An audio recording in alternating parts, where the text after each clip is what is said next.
Hello. Tonight we begin a quiet journey into the heart of ancient Persia, traveling back to a time before time, when the world had not yet taken its first breath, and the stories that shaped civilizations were only starting to form in the dark. In these old tales, creation does not burst forth with noise or thunder.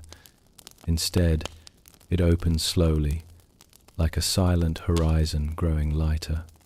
This is how the ancient storytellers of Persia imagined the beginning of everything, not with chaos, but with a gentle unfolding, as if the universe were carefully preparing a home. So, before we begin, take a moment to like the video and subscribe if you'd like to hear more stories like this. And if you'd like, share your location and your local time in the comments below. It's always comforting to see where everyone is listening from. Now, dim the lights, let the room settle, and let's drift into tonight's journey together. In the oldest Persian traditions, the world begins in stillness. There is no earth yet, no sky, no fire, no creatures, only a vast, unmoving darkness. It wasn't frightening, at least not in the way modern imaginations often paint emptiness. Instead, storytellers described it as a kind of peaceful waiting. In that waiting existed Ahura Mazda, the wise lord, the source of all good things. They imagined him not as a figure with a body, but as pure awareness, a light that had not yet been revealed. Everything that was kind, thoughtful, generous, or orderly rested inside his being, as if the universe's best qualities were waiting in a sealed chest. Before anything else, Ahura Mazda created time itself. In these stories, time was not an accident. It was a tool, a structure that life would eventually move through. The idea still fascinates scholars today because it shows early Persians thinking about time almost the way we think about gravity, something that holds everything in place. Interestingly, some fringe interpretations argue that this may have influenced the later concept of deep time in Zoroastrian cosmology, where the universe cycles through vast eras. Historians still argue whether these ideas traveled westward to shape later philosophical traditions, but the mystery gives the myth a kind of quiet weight. With time created, Ahura Mazda shaped the spiritual blueprint of the world, a perfect, invisible model of what the world would someday become. It was called the Menog world, a realm of pure thought. The physical universe, the Getig, would come later. The Menog world was like a careful plan laid out on a cosmic drafting table. The shape of the sky, the first fire, the earliest waters, the pure earth, the plants that would someday grow, the animals that would one day roam. Even the first human existed here, though only as an idea. In this calm, luminous realm, everything was perfect, but nothing yet lived. One quirky detail preserved in later texts claims that the entire spiritual world was illuminated by a single primordial fire, and that this fire contained all future flames from the hearth to the stars. Scholars can't fully confirm how early this belief appeared, but it's a charming image, a single flame quietly waiting to become every sunrise. In the stillness of that early creation, the story introduces a second presence, opposite in nature.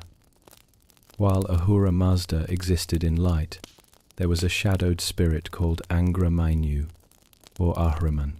He was not equal in strength, but opposite in intent, representing decay, confusion, and harm. Unlike Ahura Mazda, who created with foresight, Angra Mainyu reacted impulsively, acting without the quiet deliberation the wise lord preferred.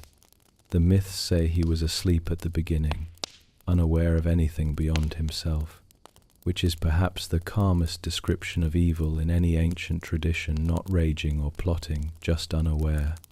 At some point, he stirred, sensed the presence of light, and recoiled from it.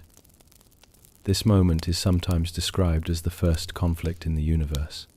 It wasn't a battle yet, just the awareness of difference.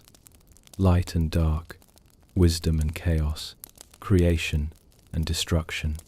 Historians still argue whether this dualism originally existed in early Iranian belief or was sharpened later by Zoroaster's teachings. But either way, it became the foundation of Persian cosmology. To protect the coming world, Ahura Mazda performed something like a cosmic pact. In some versions, he offered Angra Mainyu a fixed period of time, usually 9,000 years, during which their conflict would unfold. This wasn't surrender, it was strategy. By placing the struggle inside time, Ahura Mazda ensured it would eventually end. Evil would not stretch on forever, it would run out of time. Modern readers sometimes compare this to setting a timer on dishwashing, one of those little side jokes that even ancient themes can invite. Then came the shaping of the physical world. It began not with land or plants, but with light. Ahura Mazda made a radiant sky, smooth and crystalline, like a perfect shell around everything. A great fact often mentioned by scholars is that ancient Persians described the sky as being made of stone, not rock as we know it, but a shining, transparent substance, something like polished crystal. And below this sky, he placed the first waters, spreading them like a calm, endless sea. The earth formed next, rising from the water as a flat, round plain. This is where the stories get wonderfully detailed. They imagined Mount Hara at the center of the world, a silent, sacred peak from which all mountains would eventually grow. The first plant emerged as a single perfect stalk, the first animal as a great primordial bull, and the first human, though their full story belongs to the next section, already had a place in this sacred order. Each of these initial creations was flawless, meant to anchor the world's future life. But as soon as these good creations appeared, Angra Mainyu attacked them. Some versions say he rushed at the sky and cracked it. Others claim he polluted the waters or brought darkness over the earth. None of it destroyed the world completely, but it introduced imbalance, decay, cold, sickness, and death. In this way, the earliest Persian myths explain the world's imperfections as disruptions rather than original features. The universe was made good, but it had been disturbed. A fringe interpretation, rarely taught but interesting, suggests that these myths might have served as early explanations for environmental shifts, droughts, sudden storms, or changes in seasons. Whether that's true is another thing historians still argue about, but it fits naturally with how ancient people tried to understand unpredictability. And so the stage was set, a world created in perfection, shaken by opposition but preserved with hope. Everything that would follow every king, hero, creature, and flame would move through this cosmic rhythm of light and shadow, creation and challenge. And in the calm of these old stories, the world's birth remains something gentle, thoughtful, and deeply human in its desire to understand where everything began. After the quiet beginning of creation, the story moves gently into the heart of an idea that shaped not only ancient Persian mythology, but much of the region's later thought, the story of the two spirits. It is a tale not about battles in the way modern fantasy imagines them, but about intention, about how two very different ways of being entered the world and gave rise to the moral divide that humans still recognize today. In these early stories, Ahura Mazda stands as the source of light, order, and wisdom, and Angra Mainyu rises as the counterforce, embodying destruction, confusion, and harm. Their relationship is not like the clashes of thunder gods and giants found in other mythologies. Instead, it is slower, more philosophical, almost like watching two opposite currents drift through the same quiet sea. To understand their role, the old storytellers began with a simple image. Before the world took physical form, two spirits existed, each making a choice. Ahura Mazda chose truth, or Asha, the principle of order and clarity. Angra Mainyu chose Druj, the Li, everything twisted or deceiving. It wasn't just a moral preference, it was the foundation of their natures. These choices shaped everything that would come afterward. Ahura Mazda, aligned with truth, created deliberately. Each creation, the sky, the waters, the earth, the first fire, the perfect bull, and the first human, was envisioned with care.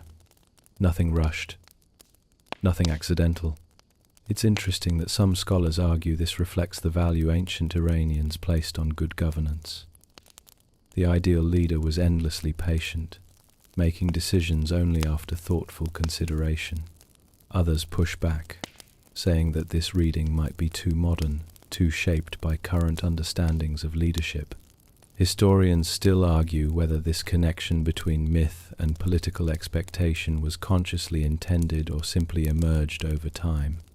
In contrast, Angra Mainyu acted impulsively. He didn't craft, he reacted. When he first saw the spiritual world Ahura Mazda had made, he became enraged by its brightness and rushed toward it. Some texts describe him as blind to the end, unable to see the long consequences of his choices. Others portray him almost like a panicked shadow, lashing out simply because he didn't know how to do anything else. This is one of the quietly striking features of Persian mythology. Evil is not portrayed as clever or grand, it is short-sighted.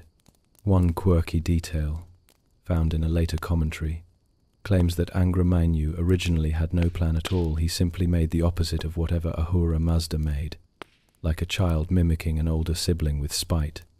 It's not universally accepted, but the image is admittedly a little funny. The universe beginning with a cosmic version of, "Oh, you made something? Well, I'm going to ruin it." But even within that lightness, the tension between the two spirits created a structure that made ancient Persian stories different from many others. Creation wasn't a single event. It was a conversation, sometimes peaceful, sometimes turbulent, between intention and counter-intention. When Ahura Mazda created the sky, Angra Mainyu cracked it. When Ahura Mazda placed pristine, life-giving waters upon the earth, Angra Mainyu polluted them. When Ahura Mazda shaped the first sacred fire, Angra Mainyu tried to smother it with darkness. Each action and reaction shaped the earliest moral map of the world, and yet the mythology describes Ahura Mazda not with anger, but with foreknowledge. He knew all this would happen. According to the oldest layers of the story, he even set a finite time span, often said to be 12,000 years, during which good and evil would interact, clash, influence humanity, and ultimately reach a conclusive end. This is one of the most remarkable aspects of Zoroastrian cosmology. It imagines history as a limited, purposeful arc, not an endless cycle. Many later religions adopted this same structure of a beginning, a middle, and a final renewal. And some scholars believe this Persian worldview profoundly influenced Jewish, Christian, and Islamic eschatology. Others, of course, caution that such theories oversimplify the complex exchanges of ideas in the ancient world. Historians still argue whether the influence was direct or part of a broader regional shift. In these myths, Ahura Mazda did not simply react to Angra Mainyu's attacks. Instead, he created the Amesha Spenta, the bounteous immortals, spiritual beings who embodied aspects of goodness and helped maintain balance. They weren't soldiers, they were principles given form, good mind, right order, devotion, wholeness, serenity, immortality. They became the guardians of existence, each watching over a different part of creation. Their story will come later, but even here, in the quiet early chapters of the universe, their presence matters. They represent the idea that goodness works in cooperation, not isolation. Meanwhile, Angra Mainyu also produced his own counter-beings, the Devas. In the oldest Persian tradition, these were harmful spirits, not the helpful deities they later became in pre-Zoroastrian worship. The transition is one of the biggest scholarly debates in Iranian studies. Were the Devas originally worshipped as respectable gods before being reinterpreted as harmful forces, or were they always viewed as destructive? The truth is tangled, the evidence mixed, and the controversies lively enough that university classrooms still revisit the question year after year. What matters for the mythic story is that the Devas operated through confusion, fear, and disorder. They were not creators, they were disruptors, amplifying every destructive impulse introduced by Angra Mainyu. Together, they brought sickness, storms, predators, and decay into a world that had originally been whole. And yet, even in the midst of this conflict, the myths describe a kind of stillness. The two spirits exist in opposition, but not in constant frenzy. Instead, the universe is portrayed as a place where humans must navigate a landscape that contains both harmony and hardship. The moral order is not imposed, it is chosen. Every person decides, through thought, word, and action, whether they align themselves with Asha or Druj. This concept that morality is a daily choice, not a fixed fate, is one of the most widely admired aspects of Persian mythology. It's also surprisingly modern. Ethicists today sometimes draw parallels between Zoroastrian dualism and contemporary understandings of personal responsibility, not in a mystical sense, but in the simple recognition that life constantly presents opportunities to lean toward clarity or toward confusion, generosity or selfishness. One small but memorable fringe belief claimed that Ahura Mazda whispered every good thought into the ears of humans, while Angra Mainyu muttered doubts into the other. Most scholars dismiss this as a late folk interpretation, but it paints a cozy picture, a moral cartoon perched on each shoulder before the idea ever made its way into pop culture. What is certain is that the ancient Persians saw their world as meaningful. Every sunrise was a small victory for light. Every fire kept lit at night was a quiet act of resistance. Every kind act, every honest word, every moment of clarity contributed to the world's restoration, and every harmful deed or careless word tilted the balance the other way. Even now, people sometimes describe their choices in terms of light and dark, without realizing how old that structure truly is. In the mythology, the two spirits do not remain frozen in opposition. Their story unfolds across the ages. But in this early moment, what matters most is the recognition that the universe is not a battleground of chaos, but a place shaped by two contrasting intentions. The world is meaningful because it contains both. Life gains purpose through the choices made within that tension. As the story continues, the focus shifts from the cosmic to the human. The first man, Gayomart, soon enters the scene, the being meant to unite creation, bear its challenges, and rise again even after death. His story, quiet and solemn, will bring the cosmos down to earth.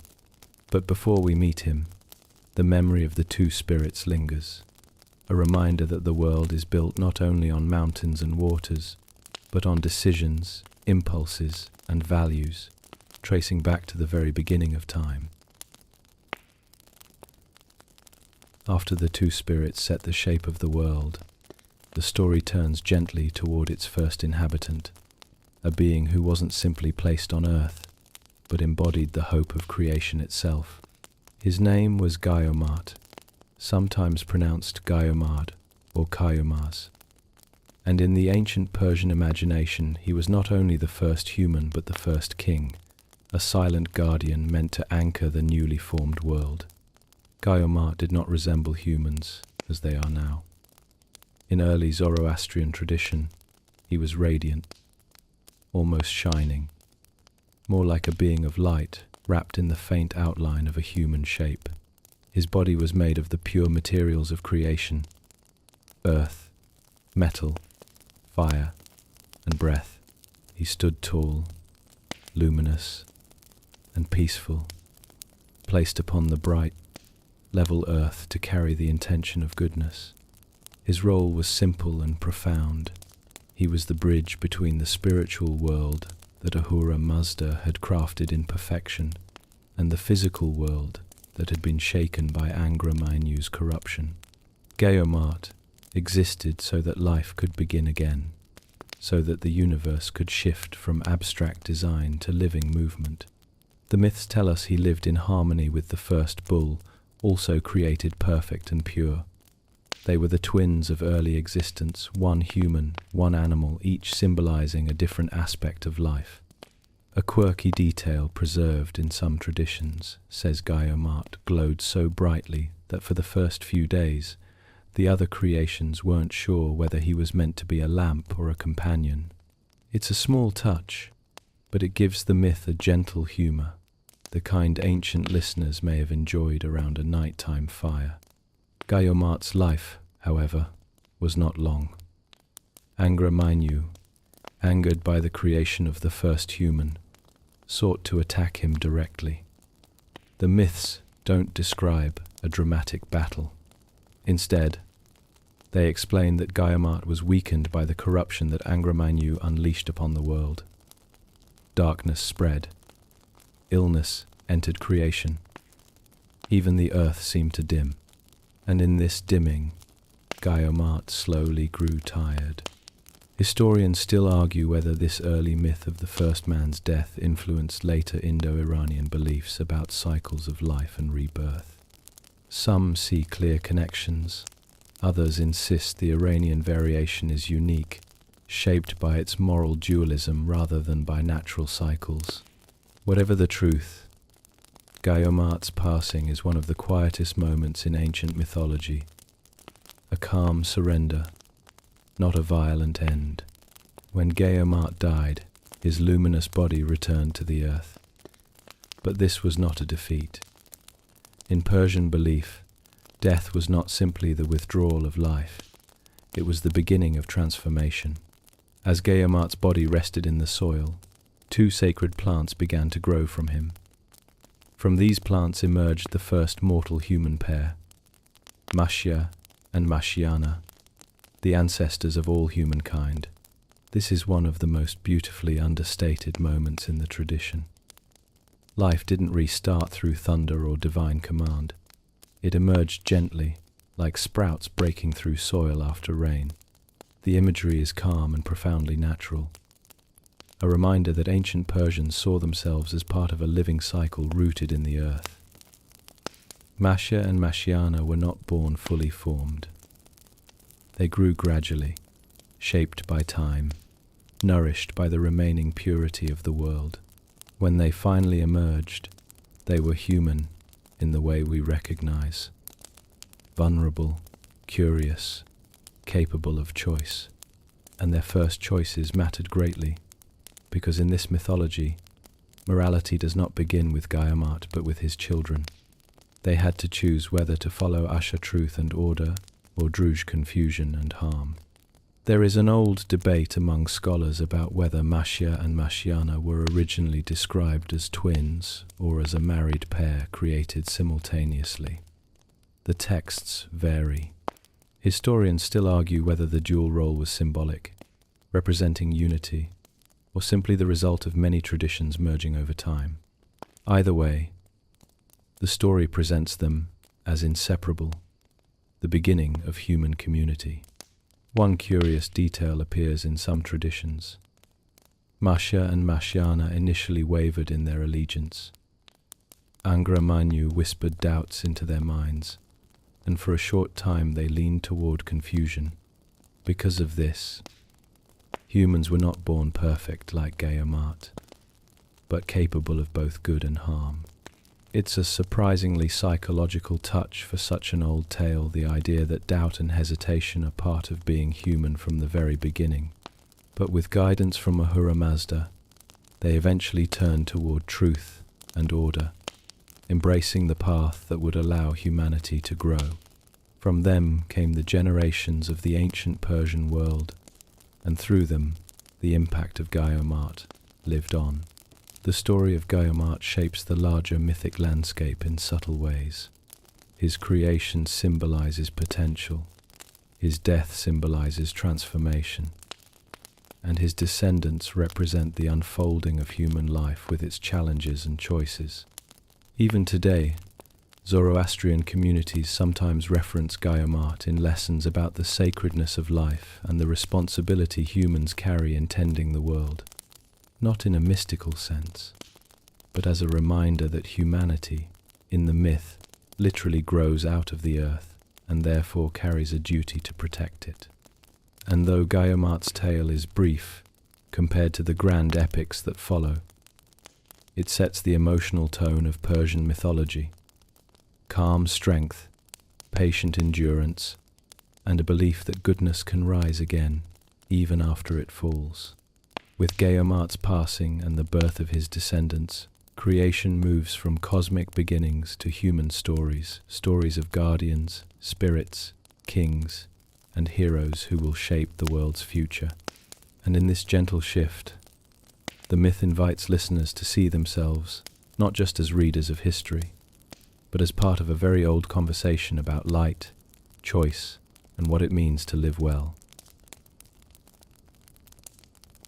As the first humans began their quiet walk across the early world, the myths turned to the beings who shaped and guarded every part of existence, the Amesha, Spenta, and the Yazatas. These were not gods in the way some traditions imagine them. They were more like living principles, the qualities of goodness made into presence. In the calm rhythm of Persian mythology, they stand as helpers, caretakers, and guides, each tending a different corner of life so the fragile world could grow. The Amesha Spenta, often translated as the bounteous immortals, are the closest companions of Ahura Mazda. They are not separate beings born from him, but expressions of his qualities: wisdom, order, devotion, wholeness, serenity, and immortality.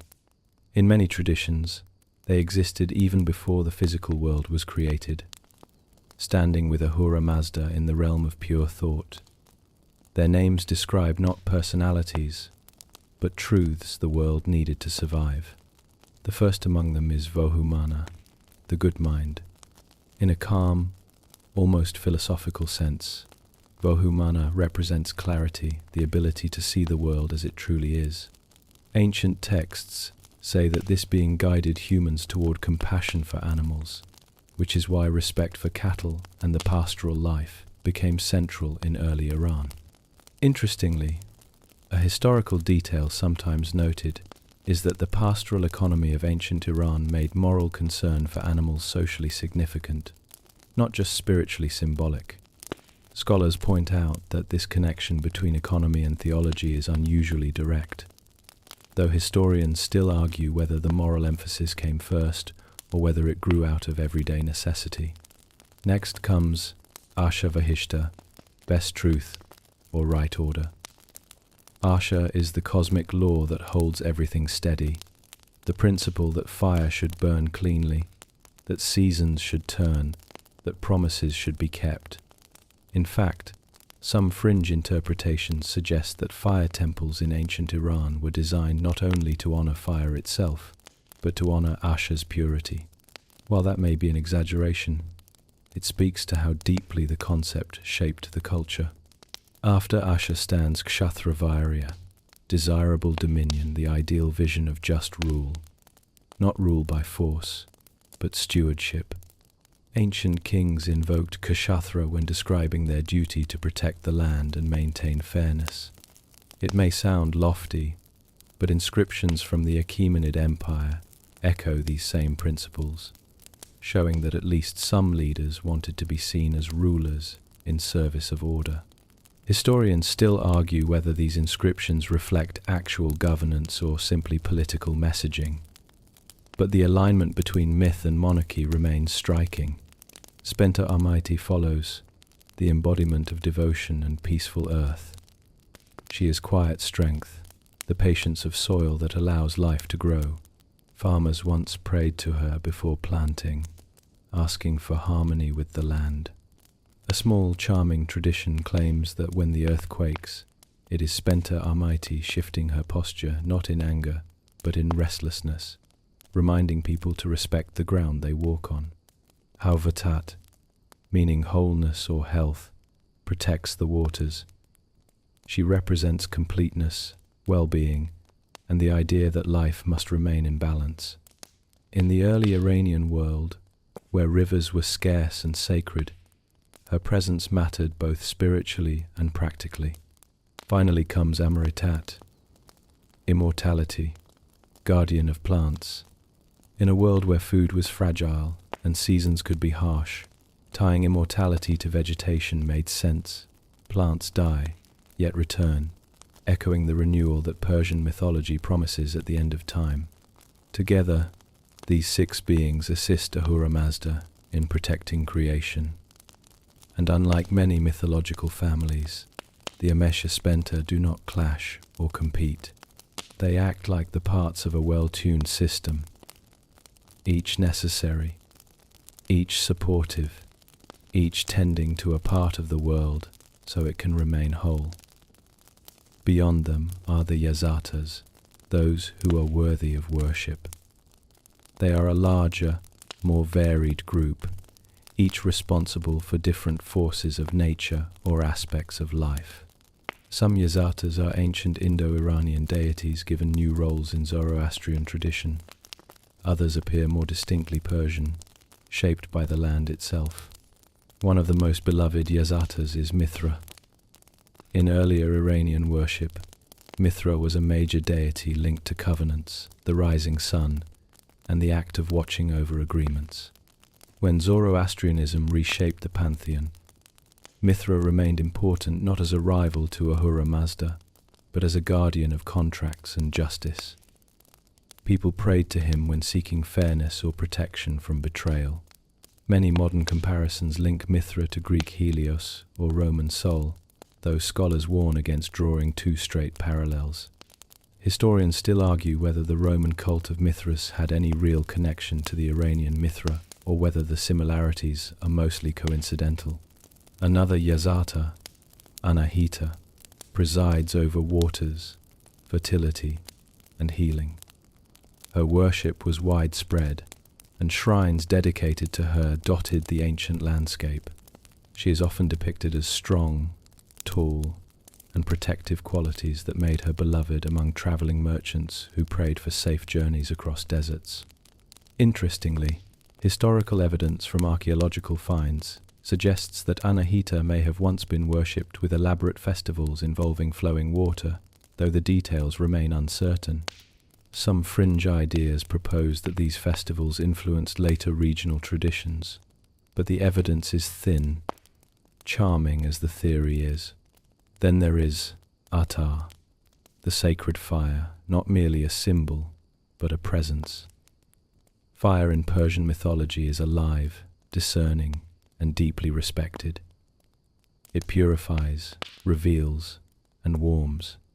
Atar is said to be the child of Ahura Mazda, though not in a biological sense.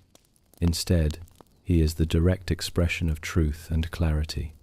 Even today, in Zoroastrian fire temples, flames burn continuously as a reminder of Atar's enduring watchfulness. There is an old joke, shared in some communities, that if you ever misplace your honesty, you should sit quietly near a temple flame, not because the flame will judge you, but because it encourages clarity. The Yazatas extend far beyond these three. They are guardians of wind, dawn, stars, victory, and long life. There is Frashokereti, who protects the recitation of sacred words, and Rashnu, who weighs souls. There are tender beings who watch over cattle, metals, and even the act of friendship. The sheer number of Yazatas demonstrates a worldview that saw every part of life as meaningful, every task, every element, every relationship. These beings do not intervene with thunderbolts or dramatic transformations. Their influence is subtle. They keep the world balanced, encourage humans toward good thoughts, good words, good deeds, and maintain the fragile harmony threatened by Angra Mainyu's disruptions. What makes the Amesha, Spenta, and Yazatas remarkable is how integrated they are with ordinary life. A farmer tending crops was participating in Amaritat's work.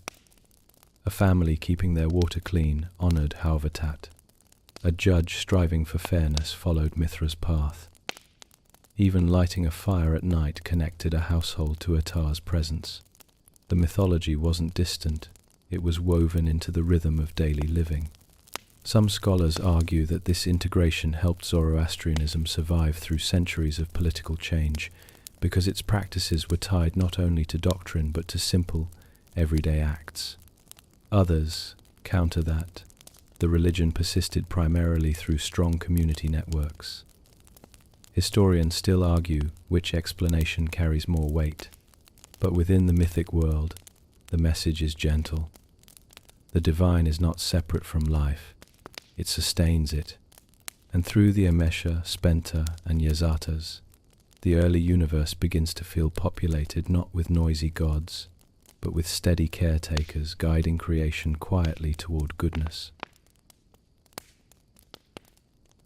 For a long, quiet moment, imagine the world just after the age of the first humans, when the land still held the warmth of beginnings and the air seemed filled with the slow breath of creation. In this gentle dawn of time, when mountains were still learning the weight of their own silence and rivers had only recently discovered how to wind through the earth, a new figure stepped into the soft glow of the world's early hours. His name was Jamshid, and in Persian memory he rose not from conquest or thunder, but from a radiance so calm and reassuring that even the wind seemed to pause and listen.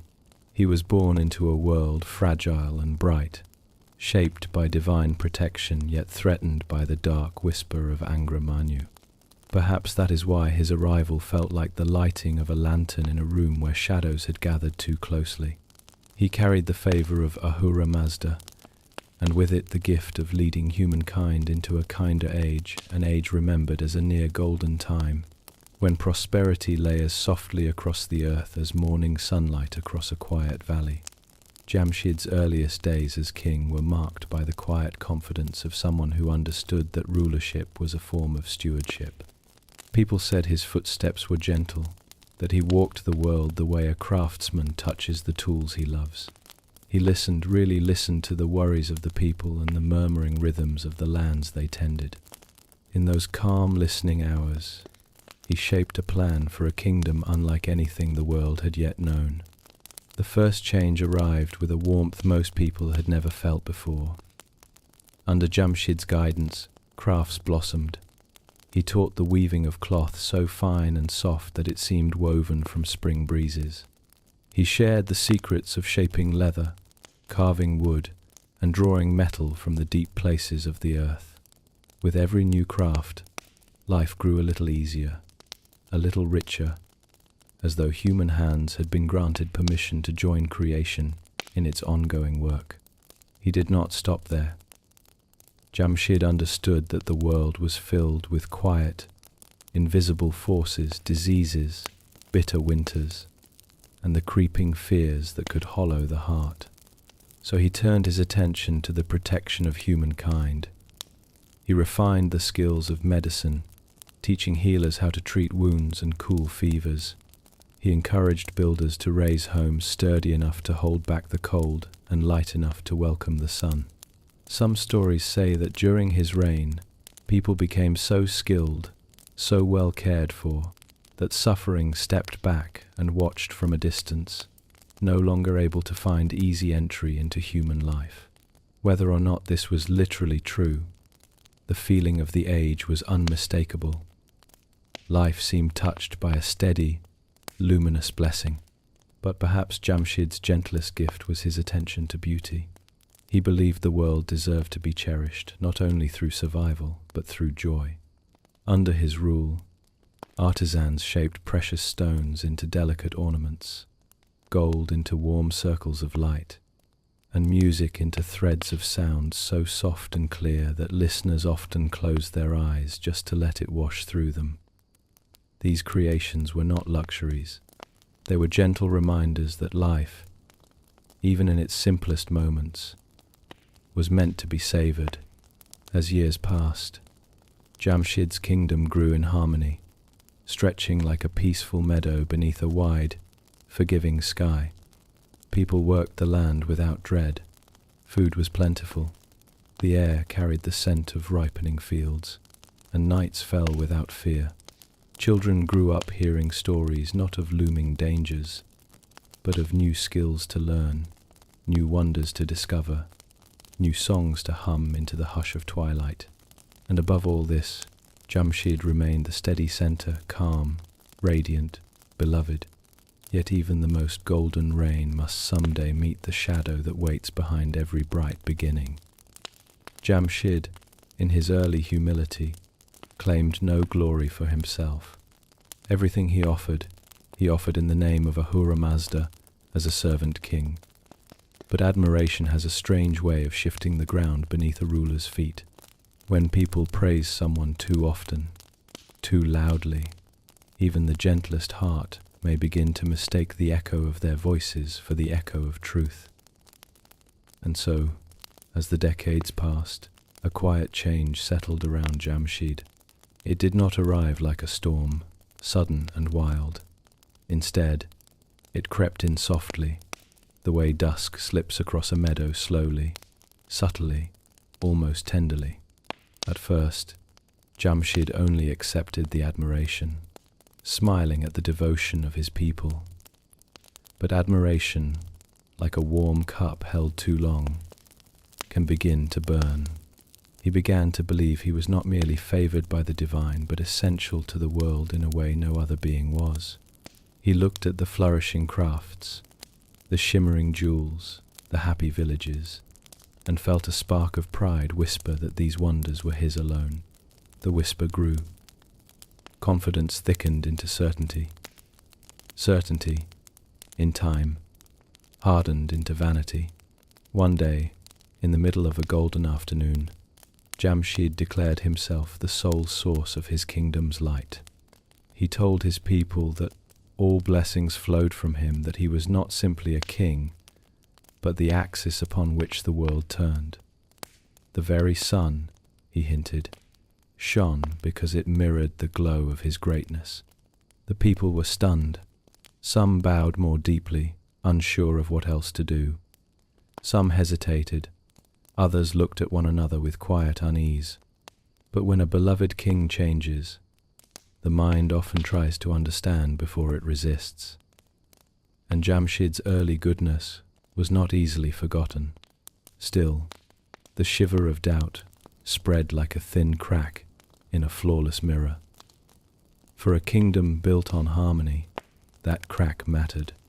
Ahura Mazda, watching from the expanse of light beyond the world's sky, felt a soft sorrow rise. Pride was not a simple mistake.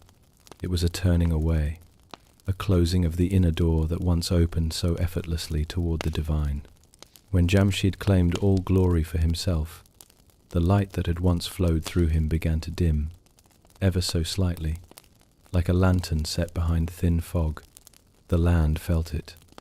Craftsmen found their inspiration faltering. Fields seemed a shade less green. Music lost a bit of its effortless purity. These changes were small, almost imperceptible, but they carried the faint echo of a kingdom exhaling in worry. Into that dimming world stepped a new figure, Zahhak, a man with ambition coiled inside him like a patient serpent. In another age, he might never have gained a foothold. But a kingdom that has begun to doubt its own brightness becomes vulnerable to darker promises. Zahhak did not need to strike quickly. He simply waited, whispering to those already troubled by Jamshid's rising pride. He fed their doubts gently, like adding drops of ink to a clear bowl of water. In time, those whispers gathered enough force that when Jamshid faltered just slightly, just enough the people's faith shifted, and so the great king, who had once taught the world how to weave, heal, build, and rejoice, found himself abandoned. He fled into the mountains, carrying with him only the echo of what had once been the brightest reign in early human memory. His golden age faded, not in one loud collapse, but in the soft unraveling of trust. And yet, even in his fall, there lingered a truth older than pride or sorrow. Every light, no matter how bright, is still held by the hand that first brought it forth. And even an age undone by vanity leaves behind quiet traces, crafts, songs, and gentle customs that continue to warm the world long after the king who inspired them has passed into legend. Picture, for a moment, the mountains where Jamshid wandered after pride had loosened his hold on the world. The peaks rose around him like ancient judges, silent, unmoving, lit only by the cold brightness of high air. He walked alone, cloaked not in royal splendor but in the aching quiet of regret. Yet while he drifted further into obscurity, far below in the lowlands, a different story was preparing to unfold. It began not with tragedy or thunder, but with a whisper carried through uneasy hearts and unsettled villages, a whisper of a new ruler who promised strength, change, and certainty in a world suddenly unsure of itself. That ruler was Zahhak, a young man of noble blood, shaped as much by ambition as by the warm breath he drew each morning. In his early years, Zahhak was not yet the tyrant he would become. He was restless, eager, quick to desire more than he had, but still uncertain of his place in the vast weave of fate. Some remembered him as polite, others as sharp-eyed, always measuring the world around him as though seeking the secret hinge upon which power turns. But ambition is a quiet flame. Left unattended, it might go out. Fed too eagerly, it might consume the very one who nurtures it. Zahhak, unfortunately, lived in a time when that flame found exactly the fuel it needed. Into his life came a stranger. The man appeared with the softness of dusk, unannounced, unassuming, yet carrying a presence that pressed subtly against the senses. His eyes shone with a calm, unnatural clarity. His voice drifted like smoke, warm, persuasive, strangely soothing. Zahhak did not know it then. But this visitor was none other than Angra, the spirit of destruction, wearing a pleasing disguise. And when Angra disguises himself, he does not storm the gates of the heart. He knocks gently, smiles kindly, and steps inside as though invited. The stranger spoke to Zahhak of greatness, wrapping his words in flattery as soft as velvet, as comforting as a hand on a tired shoulder. He praised Zahhak's potential, his lineage, his strength of will. He whispered that the world hungered for a new master, and that master, if he dared, could be Zahhak. These whispers curled through Zahhak's mind like tendrils of shadow. They promised not only power, but inevitability. All he had to do, the stranger said, was trust him, trust that the ancient ways were fading and a new destiny waited to be seized. Then came the request, delivered so gently that Zahhak barely felt it tighten around him. The stranger wished to serve as Zahhak's cook. It was a harmless thing to ask, a small favor, and Zahhak, flattered and disarmed, agreed. From that moment, the meals changed. The stranger prepared dishes richer and more intoxicating than anything Zahhak had ever tasted. Their flavors were deep and enthralling, as though each bite held a secret meant only for him. The food soothed him, warmed him, filled him with a vitality that felt almost supernatural. In time, Zahhak grew dependent on it not merely as nourishment, but as reassurance, a steady affirmation of his rising destiny.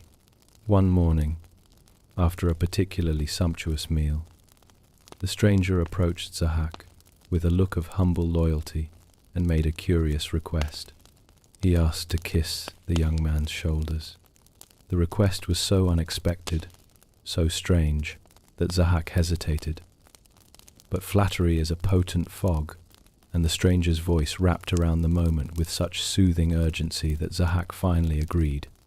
And so the disguised spirit leaned forward, laid his lips upon Zahhak's bare shoulders, and let the tiniest spark of his essence pass into the young man's flesh. There was no pain at first, only a small, startling warmth. But by evening, Zahhak felt an itch beneath his skin. The itch grew into a pulse, and the pulse into a sharp, writhing pressure.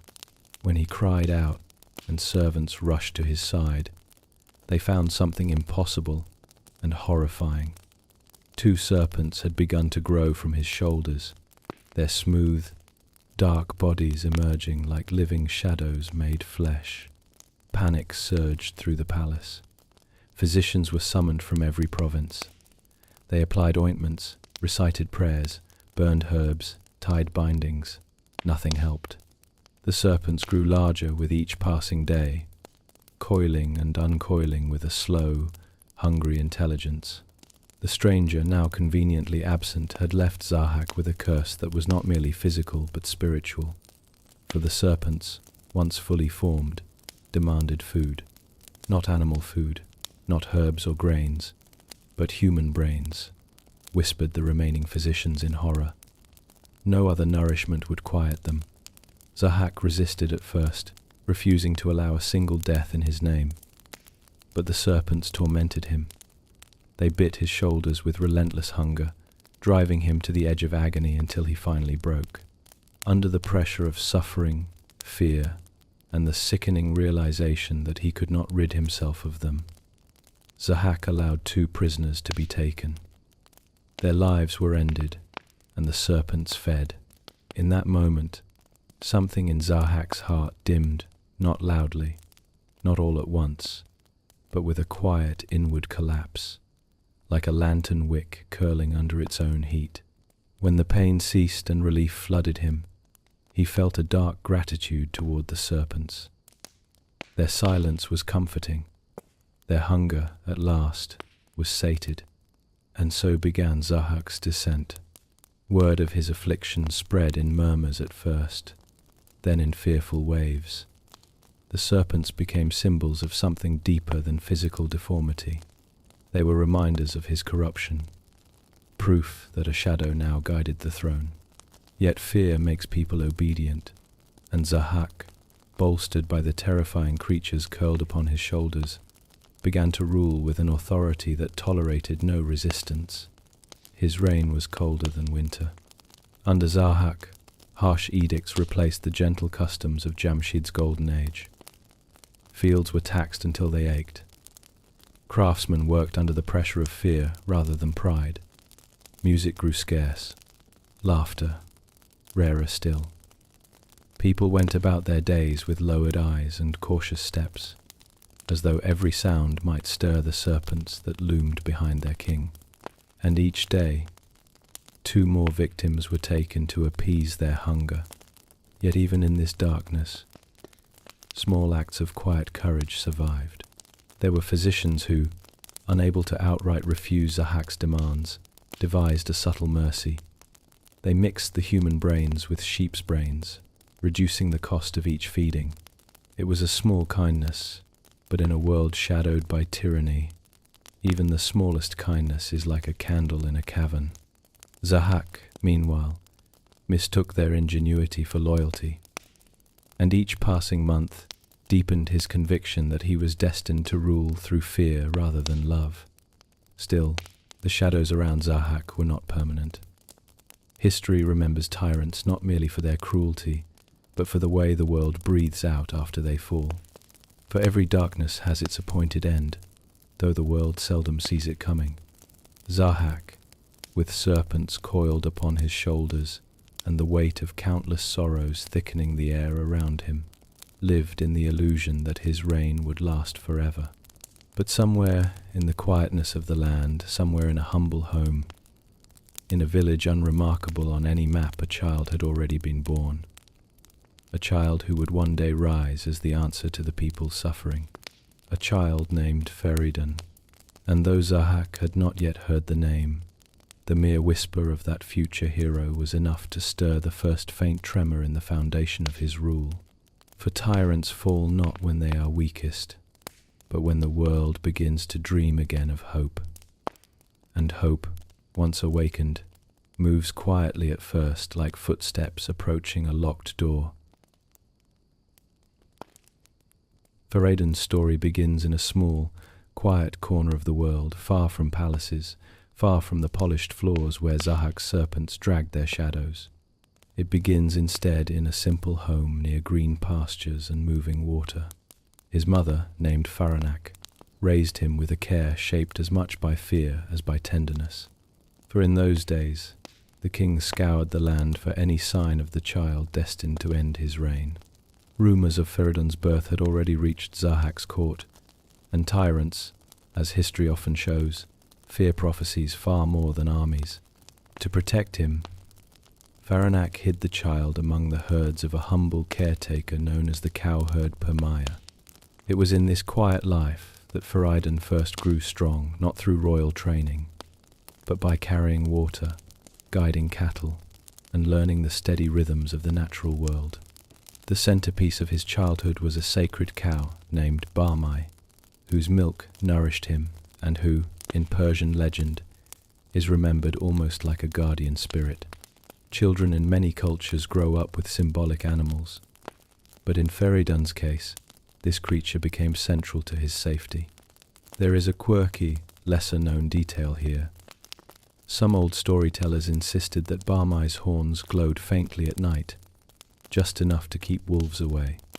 Historians still argue whether this was poetic exaggeration or a sign of how deeply the people associated divine protection with this animal. Regardless, Fereydun's earliest memories were wrapped not in silk but in warm fur, earthy scents, and a sense of harmony that contrasted sharply with the fear gripping the rest of the kingdom. As he grew older, his mother finally revealed the truth. He was the child foretold to oppose Zahhak. The serpents, the tyranny, the endless dread, these things were not simply sorrows of the world, they were his calling. Fereydun listened quietly. He didn't rise with sudden bravado or vow revenge on the spot. Instead, he sat with the news like someone holding a fragile, too heavy object, trying to understand how to carry it. With time, though, he accepted his purpose. Acceptance, after all, is often what truly marks the beginning of a hero's journey. Not weapons, not battles, but a quiet, inward yes. News of Fereydun's readiness spread across the land, carried mostly through whispered conversations and hopeful glances. Eventually, those whispers reached a blacksmith named Kaveh, a man whose personal tragedy had turned into a spark of rebellion. Kaveh had lost children to Zahhak's serpents, and grief had carved deep lines into his face. Yet the grief had also sharpened him in a way that sorrow sometimes does. He refused to bow before the tyrant again. When Zahhak's officials forced him to sign a false declaration praising the king, Kaveh tore it apart and stormed out of the palace. That act became the catalyst. Kaveh lifted his leather apron high above his head like a banner and rallied the people behind him. It was one of history's earliest examples of a worker's symbol becoming a national emblem. And though scholars debate whether the actual apron survived through generations, the idea of it certainly did. When Kaveh heard of Fereydun's existence, he travelled to find him. The meeting between the blacksmith and the young hero became the turning point of the era. Kaveh saw in Fereydun not only strength, but compassion, a trait many believed the land had forgotten under Zahhak's rule. And Fereydun, in turn, saw in Kaveh the courage of a man who had already risked everything for what was right. Together, they gathered a movement. Not an army in the usual sense, these were farmers, artisans, healers, shepherds, and families, not trained soldiers. Yet a population united by hardship can be stronger than steel. Their steps were measured, their hope cautious but growing. Some stories say that people joined simply because they wanted to breathe freely again. That, in its own way, is one of the most powerful motivations in history. Armed with a mace forged specially for him, shaped with the head of a cow to honor Barmai, Fereydun set out toward Zahhak's fortress. It was built tall and imposing, its gates designed to intimidate. But intimidation loses its edge when the people it once frightened begin to imagine a different future. As Fereydun approached, something odd happened. The guards hesitated. These were not cruel men by nature. Many had simply followed orders out of fear. Seeing Fereydun's calm determination and the multitude behind him stirred something long dormant inside them. Some stepped aside, others joined the uprising, and in this moment lies the historical fact often noted by scholars.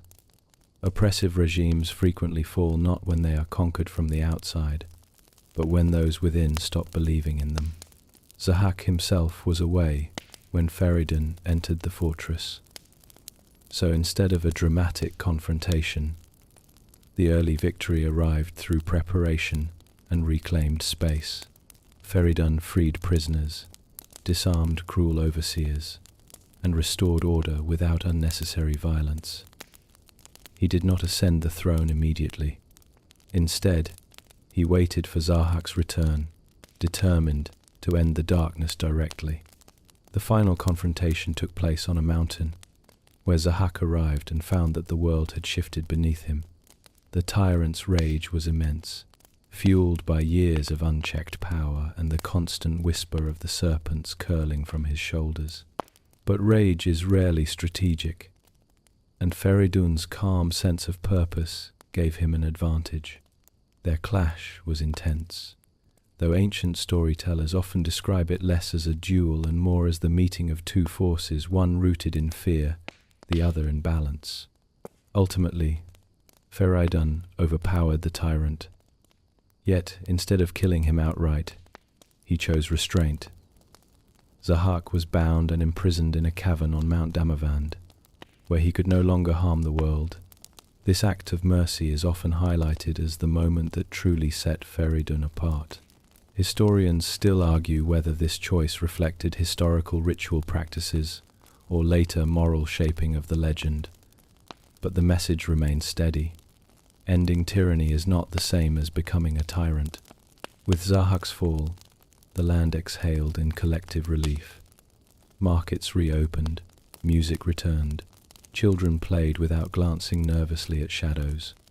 And in this restored world, Fereydun was crowned king not because he demanded it, but because the people needed someone who understood what it meant to protect, not dominate.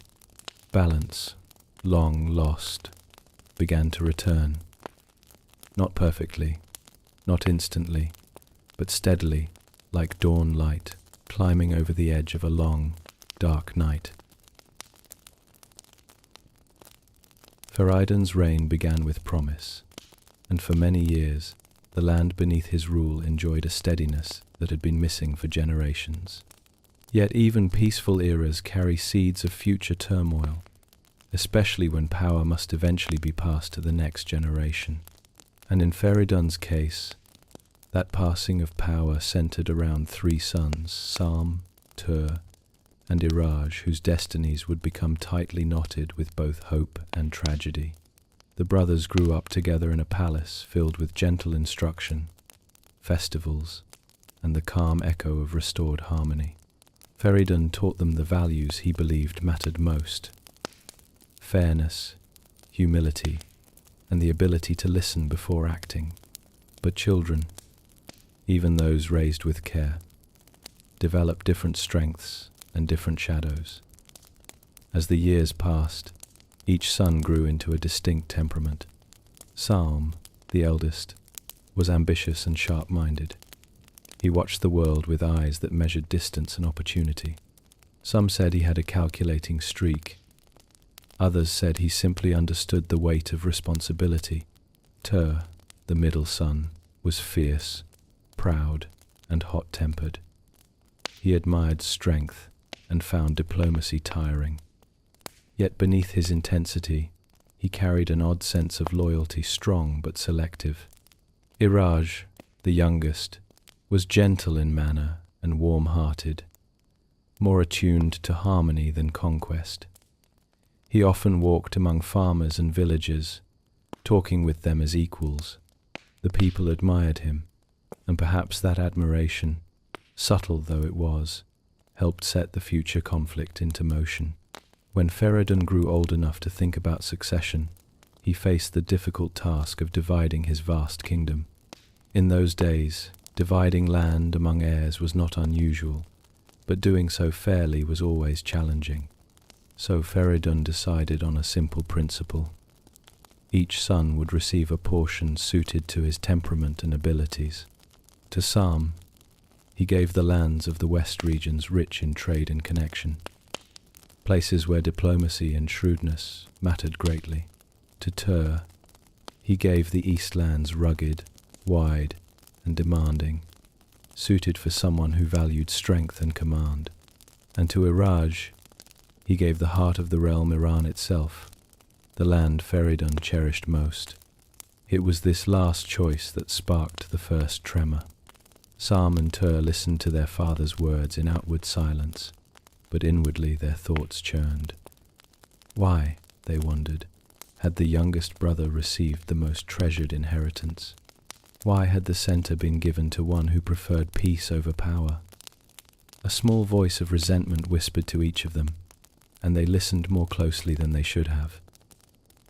The palace continued in its usual rhythms for a time, but tension hovered around the edges. Servants walked carefully. Advisors sensed an unspoken heaviness, and one quirky detail preserved in lesser-known versions of the tale says that even the royal musicians began playing softer, as though afraid the wrong note might push things over the edge. Historians still argue whether this small tidbit reflects actual court customs or simply narrative embellishment added by storytellers who enjoyed symbolic details. Eventually, the simmering resentment boiled over. Salm and Tur met privately, each finding in the other a mirror of frustration. Together, they convinced themselves that Fereydun had acted unfairly, that Iraj's gentle nature made him unfit to rule the land at the kingdom's heart. The more they spoke, the more their shared bitterness hardened into intention. It is common in history, after all, for grievances, real or imagined, to grow stronger when echoed in the ear of someone equally wounded. So the two brothers sent a message to Iraj, asking him to visit them and discuss the division of the lands. The letter was polite, even warm, but its courtesy hid a darker purpose. Iraj, trusting by nature, accepted without suspicion. He travelled alone, not out of naivety, but out of hope, believing that his brothers wished to reconcile. When Iraj arrived, he greeted his brothers with genuine affection. But Salm and Tur stood stiff and cold, their faces set in lines of resentment sharpened by long conversations and shared anger. The meeting unfolded slowly. Almost painfully, Iraj offered compromise, friendship, even the willingness to surrender parts of his inheritance if it would ease their hearts. But the weight of jealousy had already closed their ears. In the end, their anger turned violent. The tragedy of Iraj's death is remembered not for its brutality, though it was terrible, but for its senselessness. The youngest brother, who had wished only peace, fell at the hands of those who should have protected him. And with that single act, Salm and Tur reshaped the destiny of future generations, setting into motion cycles of conflict that would stretch far beyond their lifetimes. A messenger carried the news back to Fereydun. When the old king heard it, he did not rage. Instead, he wept quietly, as though each tear was a confession of sorrow for the world his sons had inherited. That response, gentle but devastating, is often cited as a historical reflection of how ancient rulers sometimes saw family conflict as reflections of cosmic imbalance. Scholars still debate whether this interpretation is accurate or simply later storytelling that softened the king's grief into philosophy. Yet amid the heartbreak, Fereydun made a decision that would eventually restore balance. He looked toward the future to Iraj's descendants and knew that time, though slow, would eventually bring justice. The cycle begun by Salm and Tur would not end with tragedy alone, for even in the darkest corners of the story, hope was already taking shape, quietly, patiently, waiting for its moment to rise.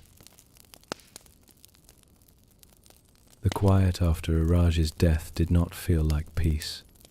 It felt like a long, trembling pause, an inhale the world could not complete. Fereydun mourned his youngest son with a grief that settled deep into him, the kind that does not fade so much as become part of a person's shadow. And yet, even in sorrow, he understood something painfully true. The consequences of this crime would not end with a single generation. The death of Iraj lit a fuse that would burn for centuries. Word of the murder spread slowly at first, carried by travelers and court whisperers. But everywhere it reached, it stirred the same reaction: outrage, disbelief, and a quiet certainty that the land had been wounded in a way that time alone could not heal. Historians still argue whether this reaction reflects actual ancient tensions between regions, or whether later storytellers added those echoes to explain long-standing conflicts in the Iranian world. Either way, the story became a way for people to understand why feuds between lands and families so often seemed older than any living memory. Fereydun, though devastated, refused to let grief become passivity. He turned to the only hope the future still offered: Iraj's unborn child, a spark of life not yet shaped by sorrow. When Iraj's daughter eventually gave birth to a son, Mainyu, the old king, wept again, this time with relief. The newborn carried Iraj's blood, Iraj's lineage, and the promise that justice would one day return. Mainyu grew up with the tenderness of a child raised by those who have lost too much already. Every elder who taught him, every guard who protected him, every relative who watched him play in the courtyard understood that this boy was more than a child. He was the future answer to an ancient wrong.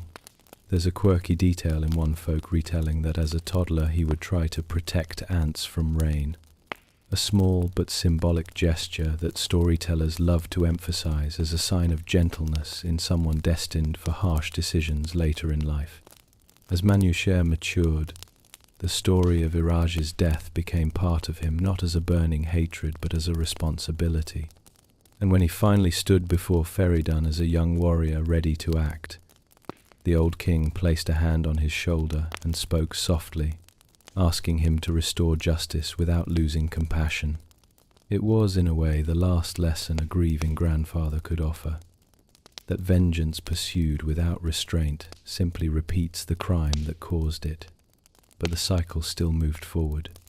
Mainyu confronted the descendants of Salm and Tur, and the conflicts that followed stretched across landscapes and generations. There were battles, truces, broken promises, and more battles and ebb and flow that shaped the cultural memory of the region for centuries. In the stories, these wars explain why neighboring peoples became both rivals and relatives over time. In history, they reflect how ancient power struggles often left marks far deeper than any one person's lifetime. Through all of it, the shadow of Iraj remained long, heavy, and inescapable. His death was not simply a family tragedy, but a mythic moment that captured a truth seen throughout human history. When jealousy is allowed to harden into violence, the consequences spill far beyond the moment of the act. And yet, woven into this long chain of revenge, there also lived a quieter truth. Each generation still had the chance to choose differently, to end the cycle rather than continue it. The story reminds the listener gently, firmly, that vengeance echoes only as long as people keep answering it. Rostam's name drifts into the story like a deep, steady drumbeat felt before it is heard, trusted long before it is understood.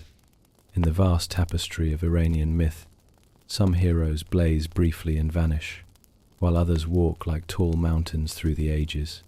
Rostam is the latter. He is not just a warrior, not just a protector, not only the son of a noble house or a champion of kings. He is the foundation stone, silent when he must be, immovable when danger rises, and loyal in a way that outlasts entire dynasties. And in this quiet moment of night, as you settle deeper into stillness, his story arrives like a warm flame in a darkened hall, steady and unwavering. He was born in Zabulistan, in the fortress of Sistan, to the proud Zal and the wise Rudabeh, whose love had required patience, courage, and the lifting of ancient curses. Already, when the child first opened his eyes, something of the world shifted around him.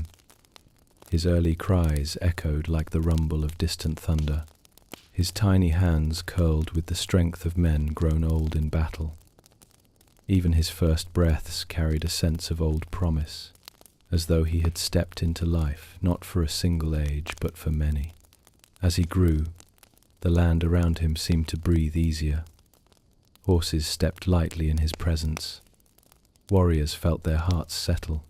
Farmers, hearing the news that the great child was thriving, spoke with new confidence about the next harvest. And Zal, who had once been abandoned for the white hair he carried at birth, now stood tall with pride, watching his son climb the mountains around Sistan as if they were gentle hills. But even mountains need companions, and for Rostam, destiny sent one in the form of a wild young colt with a coat the color of sunrise stained by storm clouds. The horse was untamed, feared by all who approached him, for he could shatter ropes, snap posts, and leave seasoned stable masters trembling. Yet when Rostam came near, the creature stilled, nostrils flaring gently, as if recognizing an equal. This was Raksh, fiery, intelligent, loyal beyond measure. Together, man and horse formed a single silhouette against the horizon, a partnership so complete that later poets would say Rostam's strength flowed not only from his own sinews but also from the heartbeat of his companion. The times into which Rostam stepped were not peaceful.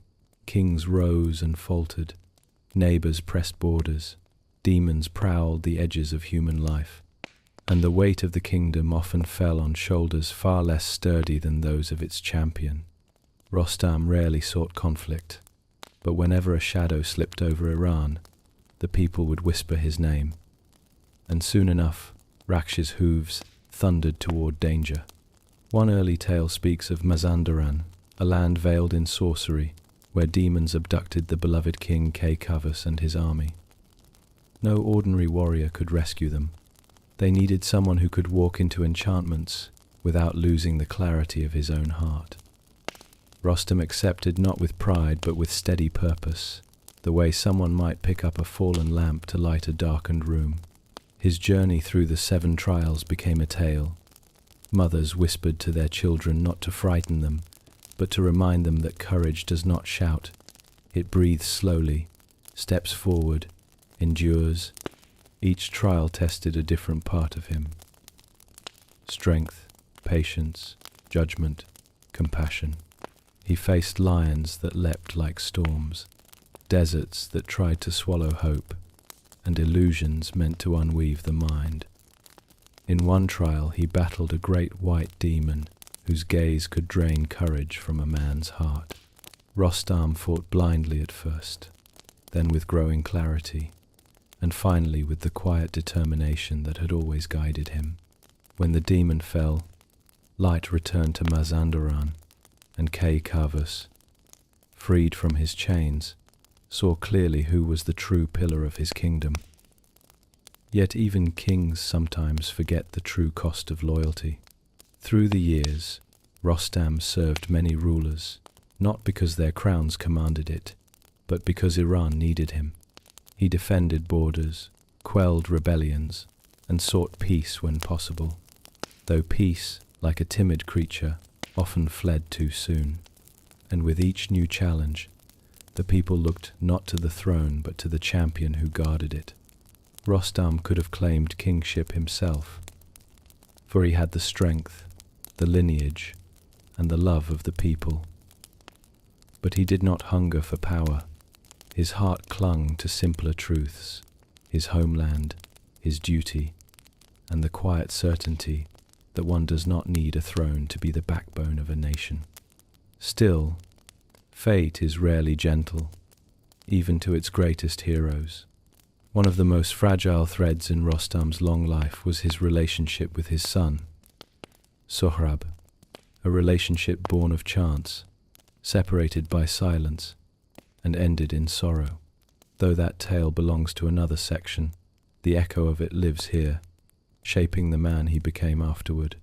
The grief carved deeper stillness into him, and the world, witnessing his sorrow, stepped back softly, aware that even mountains can break when struck in the right place. Yet Rostam did not withdraw from duty.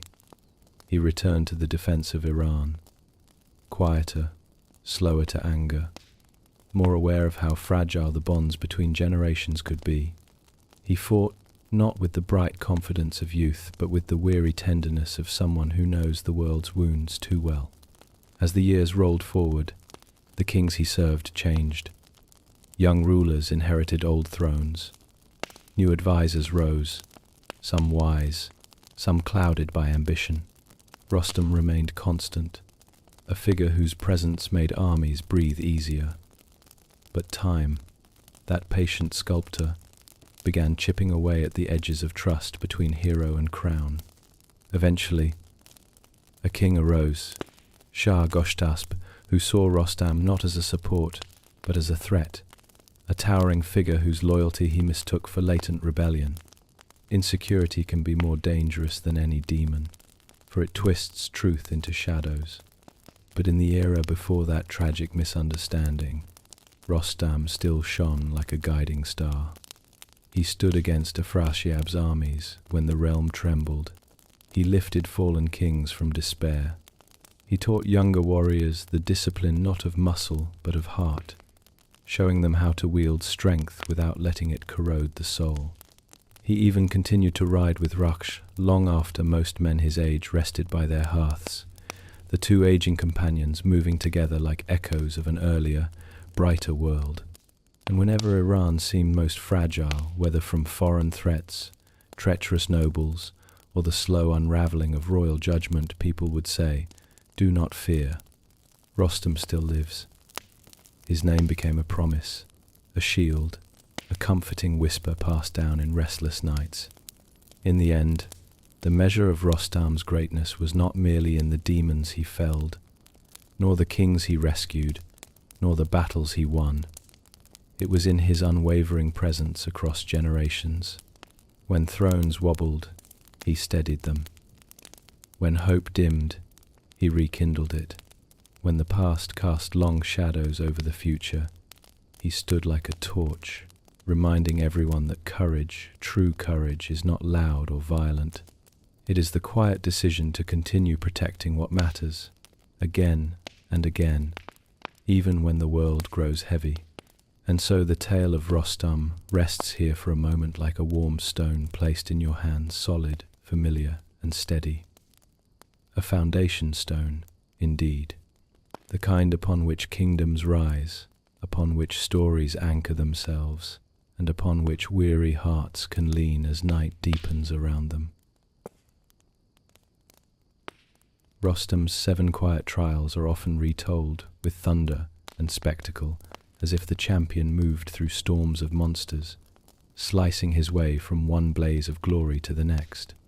But the older storytellers, the ones who spoke softly beside hearth fires or under the slow drift of desert stars, described these trials differently. They said each test was not merely a battle of strength, but a passage inward, through the subtle rooms of the human heart.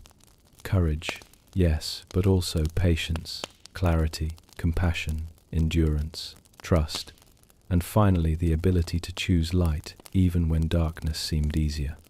So now, settle yourself gently, as if preparing for a long night's journey. Imagine Rostam and his loyal horse Raksh walking quietly into the dusk on the road to Mazandaran, not with trumpets, but with the simple steadiness of two companions who understand the weight of their task. Kavus had been captured by sorcery, and the realm trembled. But Rostam did not hurry. He did not let fear dictate his pace. He moved as mountains move slowly, deliberately carrying a calm certainty that the world, despite its shadows, could still be set right. And so began the first trial. Night had folded over the plain, and Raksh, faithful and watchful, stood guard while Rostam slept beneath a canopy of indistinguishable stars. The air was cool, touched by the faint scent of wild herbs crushed beneath hooves. From the darkness came a rustle light at first, then heavier, like the deliberate step of something that had no need to hide. A lion, massive and hungry, had scented the resting champion. Raksh pawed the ground nervously, then acted. With a fierce cry, the horse met the lion head-on, hooves flashing. Rostam woke to the sound of their struggle, two forces of nature clashing in the half-light. And though Raksh triumphed, the horse trembled afterward, frightened of being scolded for fighting without command. Instead, Rostam knelt beside him, pressing his forehead to Raksh's warm neck. "You have saved my life," he whispered, voice steady as quiet wind. "You are more than a horse. You are the other half of my journey." The first trial taught Rostam that strength is not diminished when shared. Companions, when trusted, can guard the vulnerable hours when heroes must sleep. It was a lesson he would lean on, often in the years to come. Dawn arrived pale and indifferent, swallowing the shadows of night. Rostam mounted Raksh and rode into a barren wasteland where heat rose like a living creature. The earth cracked beneath them. The air shimmered. By midday, the sun glared like an unblinking eye, and thirst coiled in Rostam's throat. The trial was not a beast or a blade, it was emptiness. For hours, they pressed on, Raksh slowing under the weight of heat, Rostam's lips cracking in the dry wind. A lesser man might have panicked or surrendered hope to the mirage-haunted horizon, but Rostam held his center, breathing steadily as though calming himself beside a hearth. When at last they stumbled upon a small pool hidden behind thorny brush, Rostam did not immediately drink. First he guided Raksh forward, letting the loyal steed lower his head to the water. Only afterward did the champion cup the coolness in his hands, grateful beyond words. Thus the second trial taught him that patience does not mean passivity, it means honoring the pace of life, even when the world squeezes tightly and every instinct urges haste. As the desert gave way to soft hills, evening descended in gentle colors. Rostam's stomach ached with hunger, his limbs heavy, and then, as if placed by some generous spirit, a clearing appeared lit by firelight, laden with roasted meats, steaming breads, sparkling fruits, a feast fit for kings, waiting in quiet invitation. Rostam dismounted slowly, suspicion brushing his thoughts. But hunger is a powerful persuader. He lifted a piece of bread and felt it vanish like smoke. The feast dissolved. The fire winked out. Shadows returned. Rostam stood alone. It was sorcery, a test of the senses. Anger rose in him, sharp and bristling, but he did not let it rule. Instead he breathed, calming the fire in his chest. Then he reached for his bow. intent on finding the source of the illusion. A demon lurked nearby, hiding behind rocks, its body twisted and small, its whispering laughter thin and cold. Rostam confronted it, not with rage, but with clarity. His arrow flew with precision, breaking the enchantment. As the creature fell, the hills around them seemed to sigh in relief, as if freed from a long-held tension. Thus the third trial taught him that the senses can deceive, and hunger of the belly, mind, or ego can lead even the wise astray. True sight comes from within, not from what glitters before the eyes.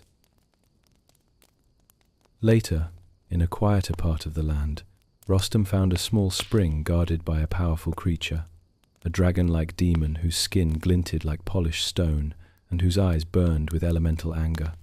The beast controlled the spring, denying water to travelers unless they pleased or bribed it. Rostam did neither. He stepped forward with calm authority, announcing he would take water for himself and his loyal horse.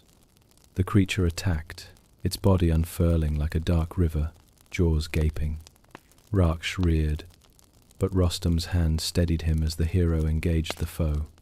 The battle was fierce, but quietly, so no screams, no shouts, just the concentrated rhythm of two wills clashing. Rostam's sword shone in the muted light, and when the demon fell, the spring's waters brightened, as if the earth itself finally exhaled. The fourth trial revealed the value of boundaries, of standing firm, without cruelty, against those who hoard what should nourish all.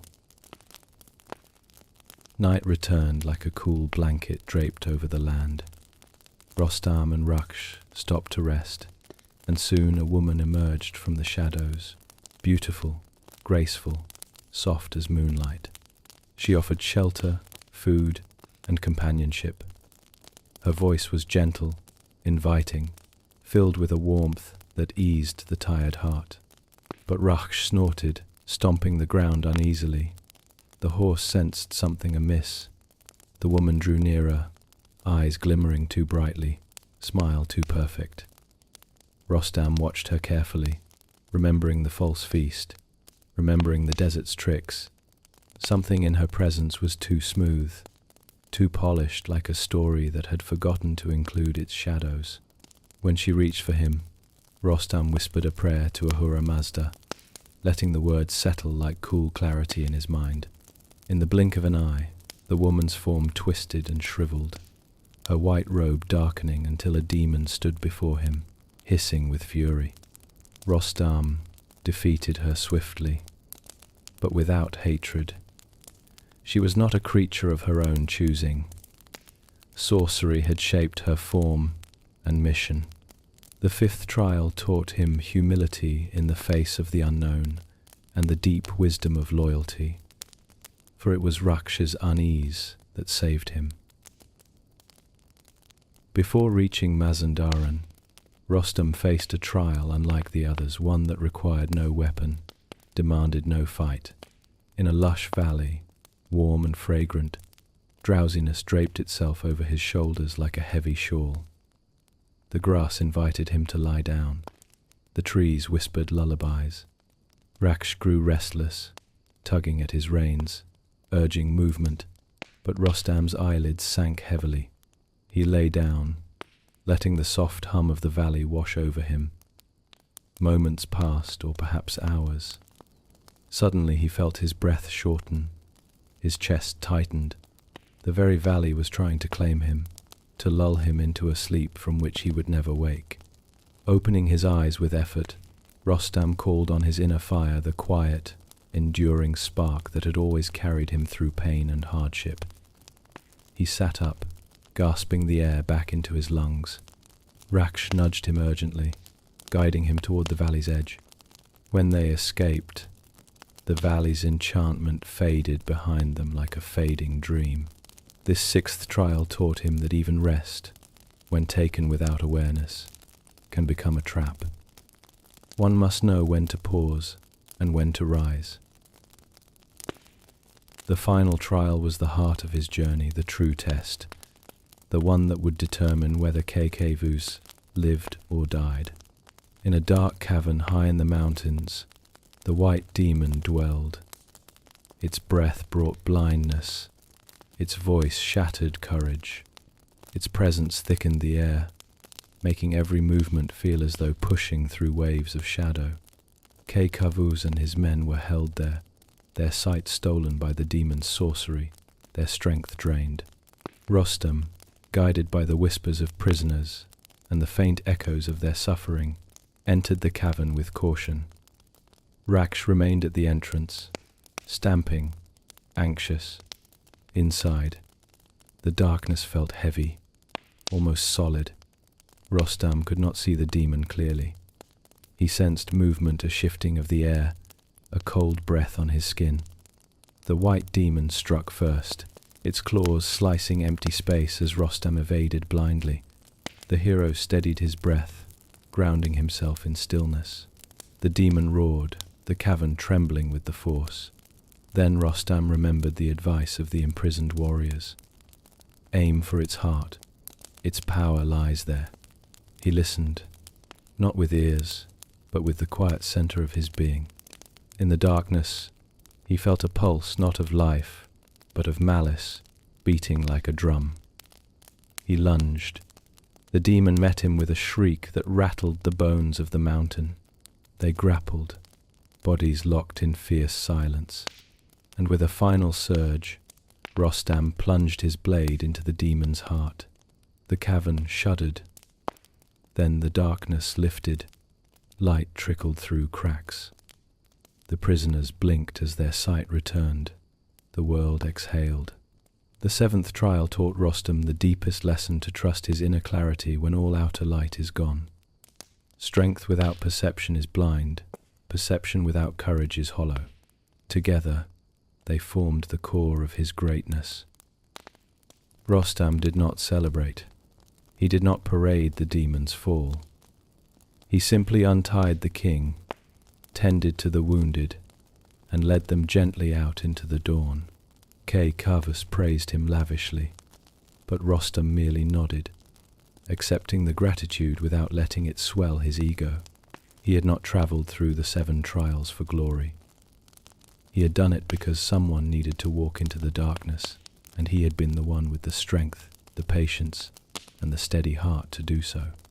On the long road home, Raksh walked beside him, occasionally nudging his shoulder. At night, under the stars, Rostam would rest with one hand on the horse's warm flank, remembering each lesson, letting it settle deeper inside him. He understood now that trials reshape more than muscle. They reshape the quiet landscape of the soul. Courage, patience, clarity, boundaries, humility, awareness, inner sight. These were the true victories of his journey, the gentle pillars upon which all future deeds would rest. And so the 7 quiet trials became not just a tale of rescue, but a whispered map of the inward path, a reminder that the greatest champions are those who understand their own depths, who walk steadily through illusions, droughts, dangers, temptations, weariness, and darkness, emerging not louder but wiser, not hardened but more deeply themselves. In this calm moment, as you drift toward rest, imagine Rostam and Raksh returning home at dawn, 2 silhouettes against a pale sky, silent, steadfast, and forever carrying the quiet lessons of their long and luminous journey. Rostam's life, for all its great victories, carried within it a quiet, unspoken longing, the simple wish most people share: to see the next generation rise, to feel the gentle pride of watching one's own child step into the world. Ancient storytellers often said that even the mightiest warriors want the same things everyone else does. They want peace after battle. They want a warm voice to greet them in the morning. They want some thread of themselves to continue beyond the horizon of their years.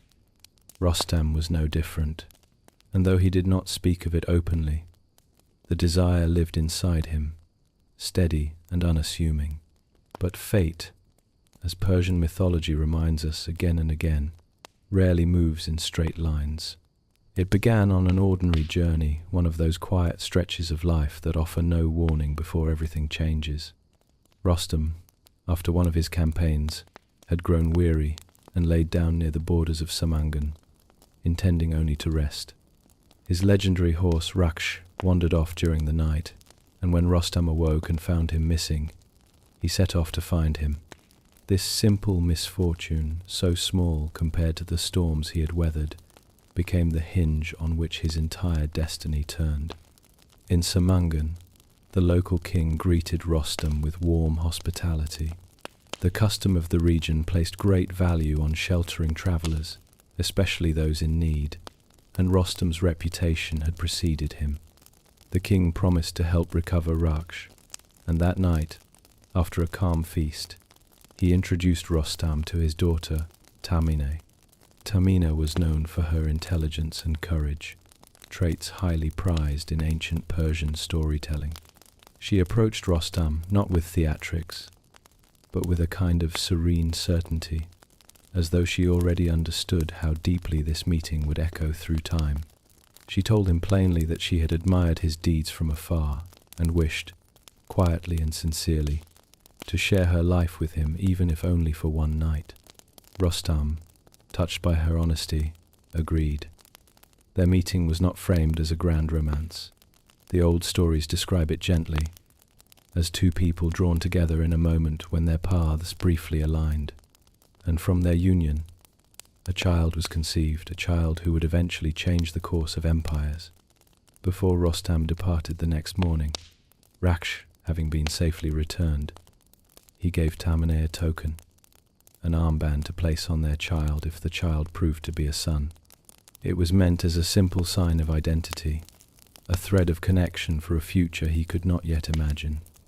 Tamine accepted it, and Rostam rode away, unaware that he carried a kind of quiet hope with him.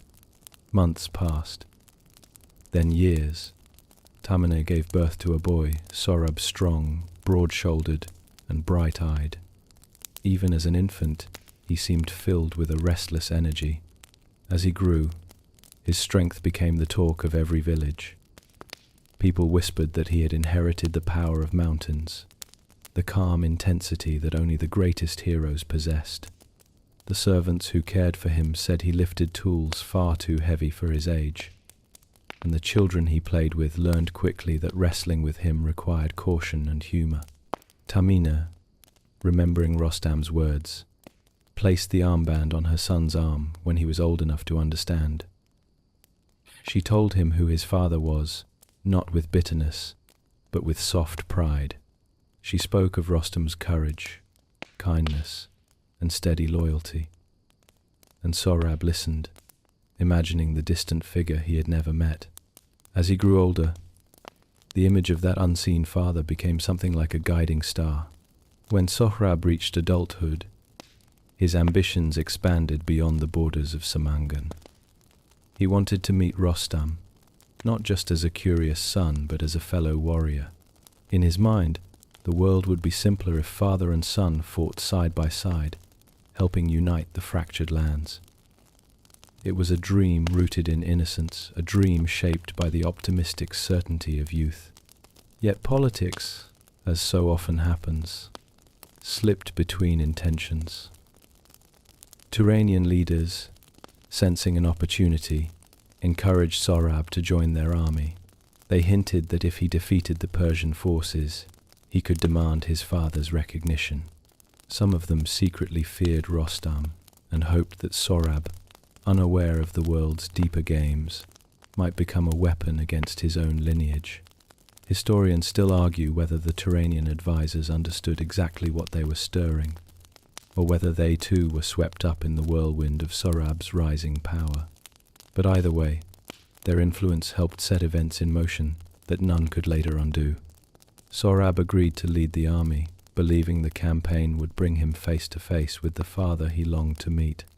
Meanwhile, in Persia, word of the approaching Turanian force spread quickly. Rostam, ever loyal to his homeland, was called to defend it. He did not know who led the opposing army. He only knew that Persia needed him.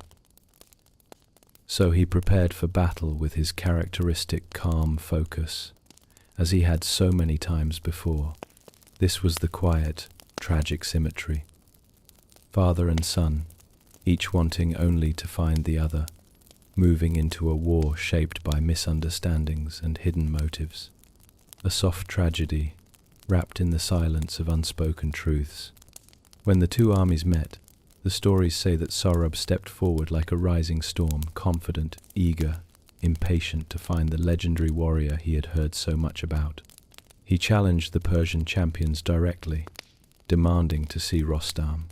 But Rostam, observing from the lines, hesitated.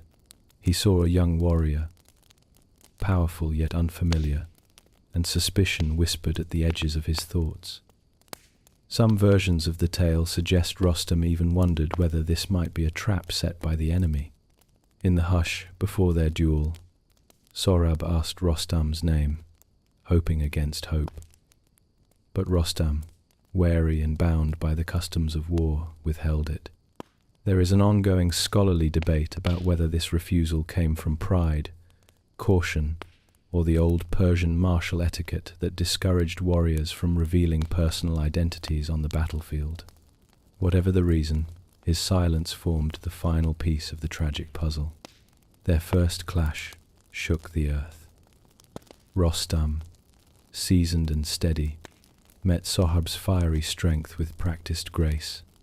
The two warriors seemed mirrors of each other, one shaped by long years of trial, the other by youthful determination.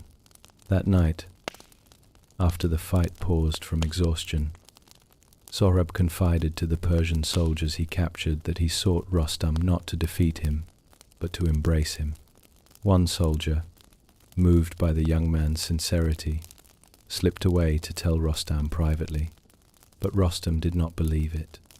He could not imagine a child of his standing in front of him as an adult. The timeline did not align in his mind, and even if part of him wondered, war has a way of dulling hope. Rostam braced himself for the next day's duel, carrying caution on his shoulders like a heavy cloak. Their second confrontation was even more intense. Sohrab pressed harder, hoping that defeating this warrior would finally draw out the father he sought. Rostam, sensing his own strength faltering, fought with the quiet desperation of someone defending not himself, but an entire kingdom. The moment of reversal came quickly. Rostam, using experience rather than force, managed to throw Sohrab to the ground. The move startled them both, Sohrab because he had never been matched so precisely, and Rostam because he felt, in that instant, something eerily familiar in the young man's movements. But instinct took over. His blade struck. Sohrab fell. The battlefield held its breath. Rostam stepped back, panting, the weight of victory settling strangely on him. Sohrab, lying wounded, reached for his arm. In that moment, the armband glinted in the sunlight, a faint, heartbreaking glow. Rostam froze. He knelt, trembling, and lifted Sohrab's arm. The token he had given Tamaneh was unmistakable. Recognition washed over him, slow, devastating, absolute. The quiet tragedy unfolded like a soft ripple across the world.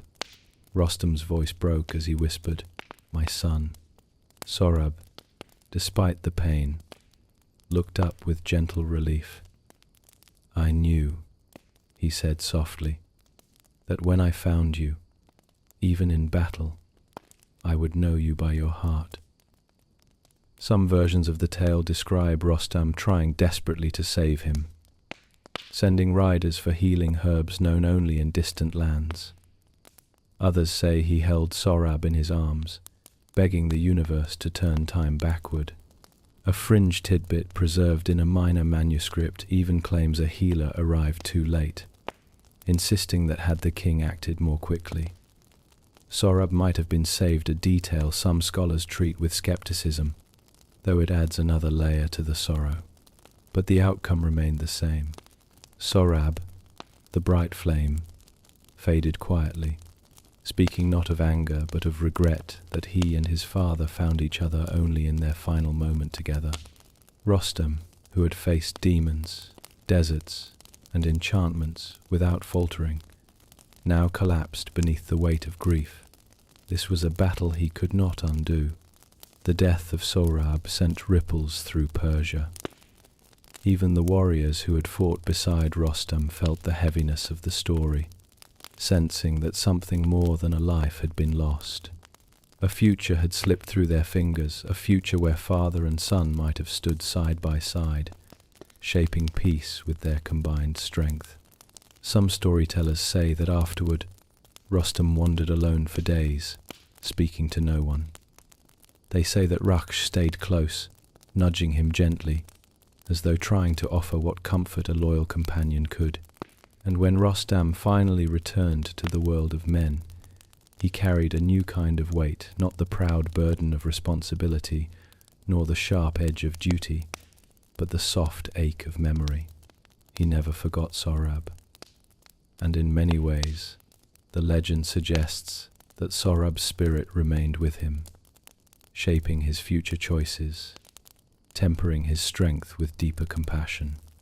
The great Persian warrior, often seen as the embodiment of courage, now carried within him a quieter strength, the ability to live despite heartbreak, and perhaps that is why the story of Rostam and Sohrab has endured for so many centuries.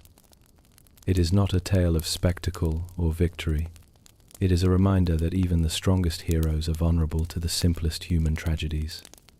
It whispers that love, when left unspoken or unrecognized, can lead to wounds deeper than any sword could carve. As you rest, imagine Rostam sitting beside the river where Sohrab had fallen, the evening winds brushing past him, the sky dimming softly above.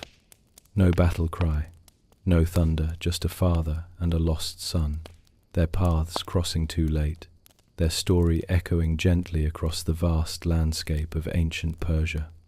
And somewhere, in that stillness, the world takes a quiet breath, carrying their memory forward like a soft, enduring flame. And so the story drifted onward, like a lantern carried through a quiet corridor of time, until it came to the softest glow of all the glow of fire that was not merely flame, but memory. For in the old lands where the mountains opened their wings to the sky and the wind washed over the high plains with a voice as old as thought itself, there burned a presence known simply as Atar. Not just fire, not merely heat, but a living, watching flame that listened, remembered, and reminded. People of those lands grew up learning that Atar was not born from wood or sparked by stone. It had existed long before any human hand struck flint. It was said to be the first companion of Ahura Mazda, the wise lord, and the brightest echo of creation's first breath. Atar was the light that helped shape the order of the world, the warmth that taught the earliest people how to survive the long winters, and the gentle warning that reminded them to tread carefully on a fragile earth. Yet even these words barely touched the heart of why the flame mattered so deeply.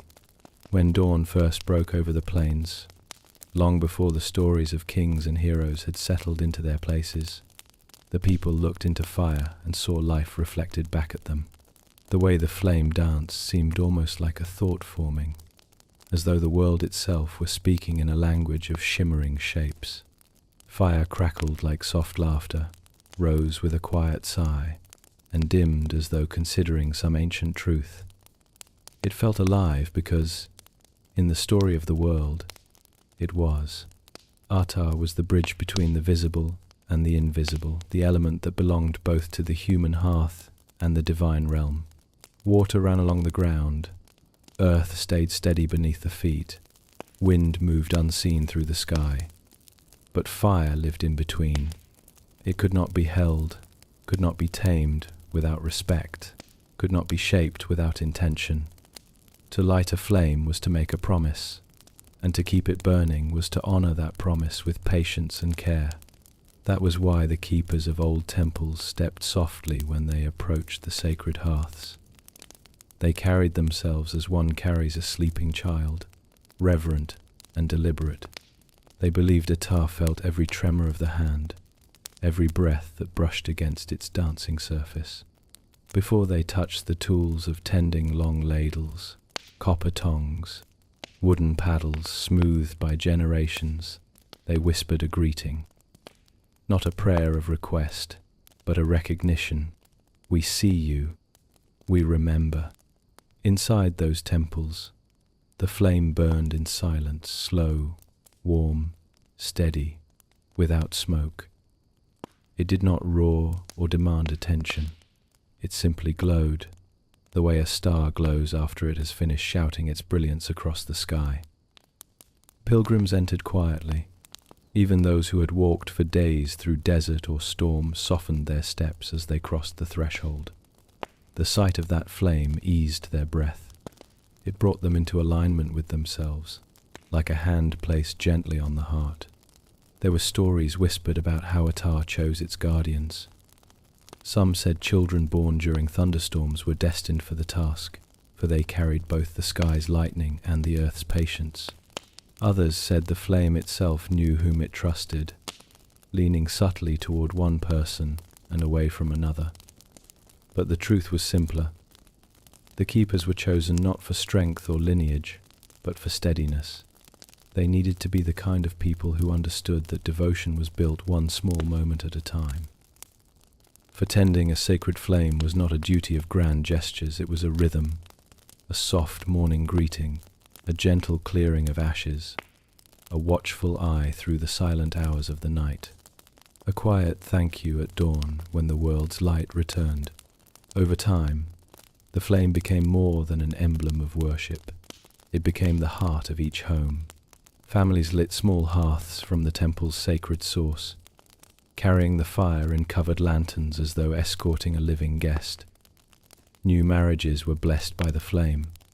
Newborns were welcomed with its glow. Even travelers carried embers from their childhood hearths in tiny clay containers, taking with them a piece of memory, warmth, and belonging. In villages along the mountain slopes, elders would gather children at dusk and tell them that Atar was the witness of their truth. Fire reveals, they would say softly. It shows the world as it is. You cannot hide a lie in its light.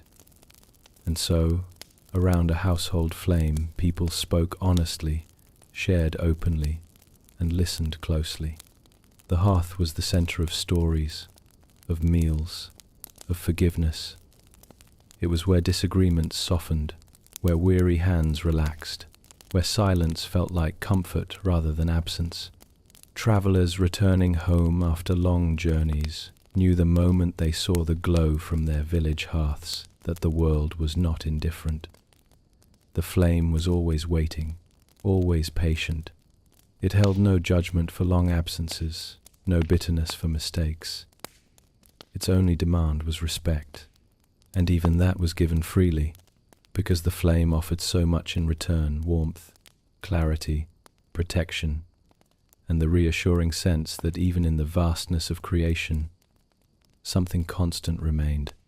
There were darker times, 2 moments when the world trembled, when kingdoms cracked and roads emptied. During those years, people sometimes lost their hearths, their temples, even their homes. Yet somehow, the sacred flame always found its way back to them. The keepers carried it from valley to valley, sheltering it during storms, hiding it from armies that sought to extinguish it. They guarded it as one guards memory itself. And when peace finally returned, the flame lit new hearths, reminding the people that endurance was not measured by force, but by quiet persistence. Perhaps that is why, through all the shifting ages, the flame never faded from the heart of devotion. Atar was not worshipped because it was powerful, but because it was steady. Not because it dazzled with brilliance, but because it glowed with humility. It asked nothing, and yet offered everything. Warmth in cold, light in darkness, clarity in confusion, and presence in loneliness. The people believed that as long as Atar burned, hope would not vanish from the world.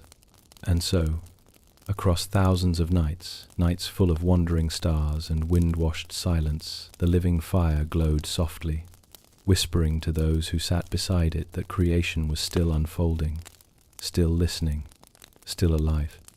And with that gentle glow warming the dark, the story drifted onward once more. And so, with the warm breath of Atar still glowing softly in the mind, the story drifted onward to the farthest horizon, far beyond the age of heroes, beyond the rise and fall of kingdoms, beyond even the quiet endurance of the sacred flame.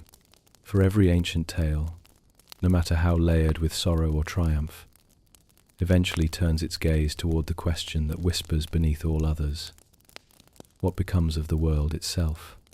And in those old lands, shaped by mountains and wind and the long patience of time, the answer was called Frashokereti, the final renewal, the gentle mending of everything that had ever broken. People did not speak of this renewal with fear. They imagined it not as destruction, but as a dawn that had been promised since the first breath of creation. Just as winter is not an end but a preparation for spring, Frashokereti was the moment when the world would exhale its sorrows and rise into a soft, everlasting morning. It was said that every being, every stone, every root, every spark of breath carried within it a seed of its truest self, a perfect form, not flawless in the way of polished metal or cut gems, but flawless in the way a child's laughter is flawless, pure, honest, unburdened.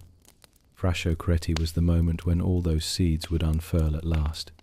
The stories described how, one day, when time had taken its full journey and learned every lesson it could, a great stillness would settle across the earth. Not silence, but stillness, like the pause between a deep breath and a soft sigh. Rivers would slow, winds would rest, and even the stars would seem to lean closer, listening. Then, gently, the world would warm not with the heat of summer, but with the warmth of truth. Atar, the living fire, would rise not in flames but in radiance, spreading through mountains and oceans and hearts alike. Its glow would wash across the world like a tide of morning light, gathering up every shadow that had ever lingered in corners of fear, confusion, or sorrow. In that radiance, nothing painful could hide, nothing cruel could survive. The old stories said the darkness would melt away not through battle, but through clarity like frost dissolving when touched by the first rays of sunrise. For a long time, people wondered what this renewal would mean for themselves. Would they change? Would they remember their old lives? Elders answered these questions with soft smiles, stroking the heads of children who curled against them at dusk. "You will remember," they would whisper, "but it will not hurt anymore.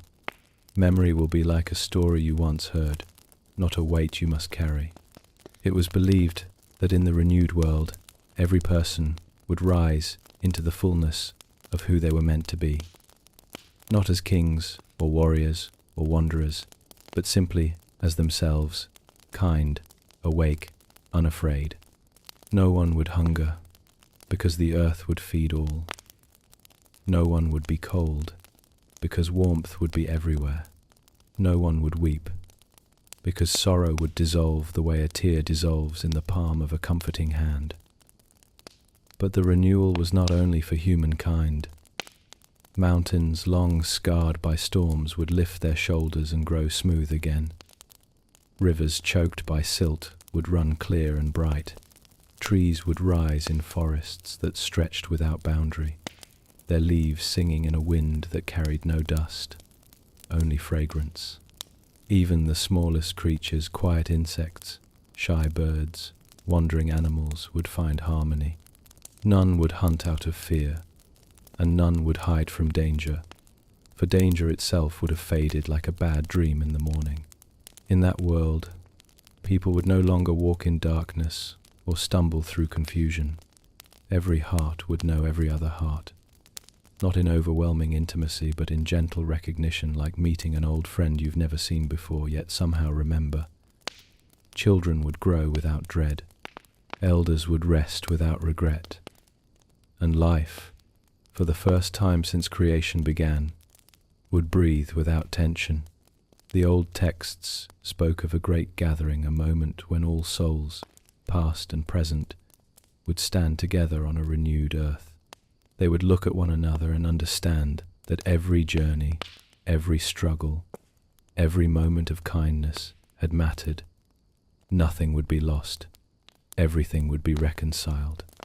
Even the stories of heroes, with all their triumphs and tragedies, would soften.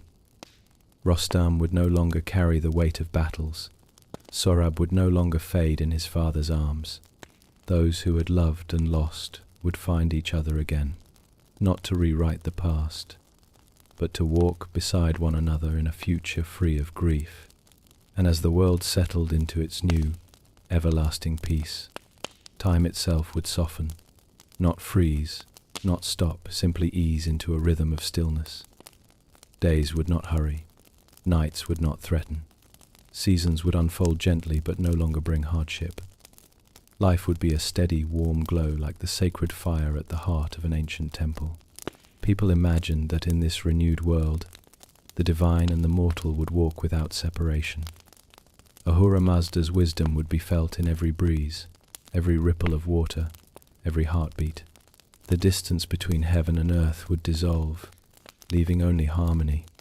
And Atar, the radiance of truth, would glow at the center of it all, not as a flame to be tended, but as a presence that needed no tending, for it lived within everything. This was Frashokereti, not the end, but the beginning. The world made new, not by force, but by gentleness, not by erasing what had been, but by healing it. A quiet promise whispered through generations, carried by storytellers, kept alive in the glow of every hearth. And as the tale drifted past that final horizon of renewal, the night seemed to deepen around it, soft, vast, and peaceful, like the world itself, preparing for its own gentle dawn. Even after the ancient world settled into the quiet of distant memory, its stories did not disappear. They simply changed shape, softening into whispers that drifted through daily life, through art and conversation, through the quiet ways people understand themselves. In Iran and across the Persian-speaking world, the old myths continue to glow like embers under gently falling ash, never fierce, but always warm, always present. You can see these whispers first in the stories families pass down.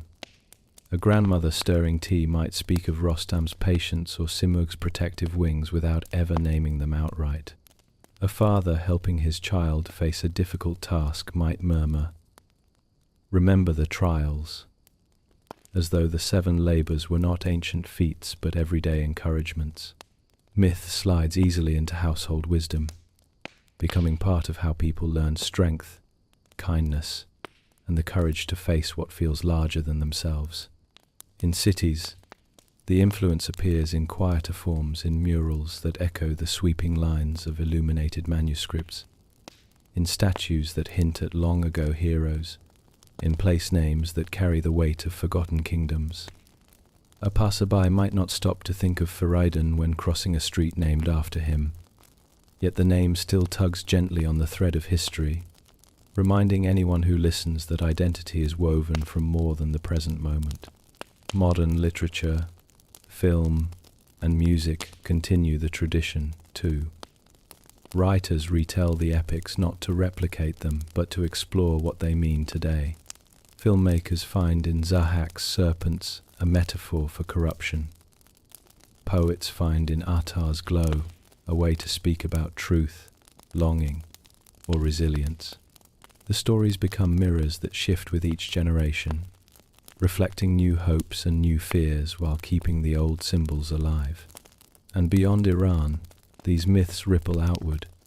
Students who open the Shahnameh for the first time often feel as though they are meeting a distant cousin of the tales they already know. The moral battles echo those in other ancient traditions. The heroes stand with familiar dignity. The tragedies resonate with universal ache.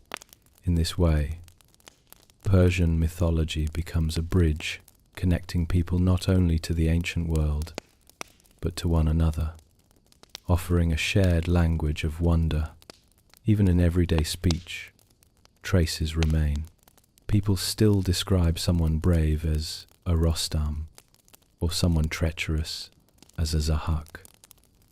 A moment of renewal may be called a small Frashokereti, a personal beginning after hardship. These phrases are used lightly, almost playfully, yet they carry centuries of meaning beneath their simple surfaces. And perhaps the gentlest whisper of all lies in the way the myths help shape a sense of continuity. In a world that changes quickly, sometimes too quickly, stories become anchors. They remind people that they are part of a long, flowing river of culture, stretching from mountains where ancient priests once tended sacred fires to cities bright with modern life. The past is not lost. It walks quietly beside the present. So the myths endure not as relics, but as companions. Soft voices from long ago that still murmur through the rhythms of daily life, offering guidance, comfort, and a reminder that even in the modern world, imagination remains one of humanity's oldest homes.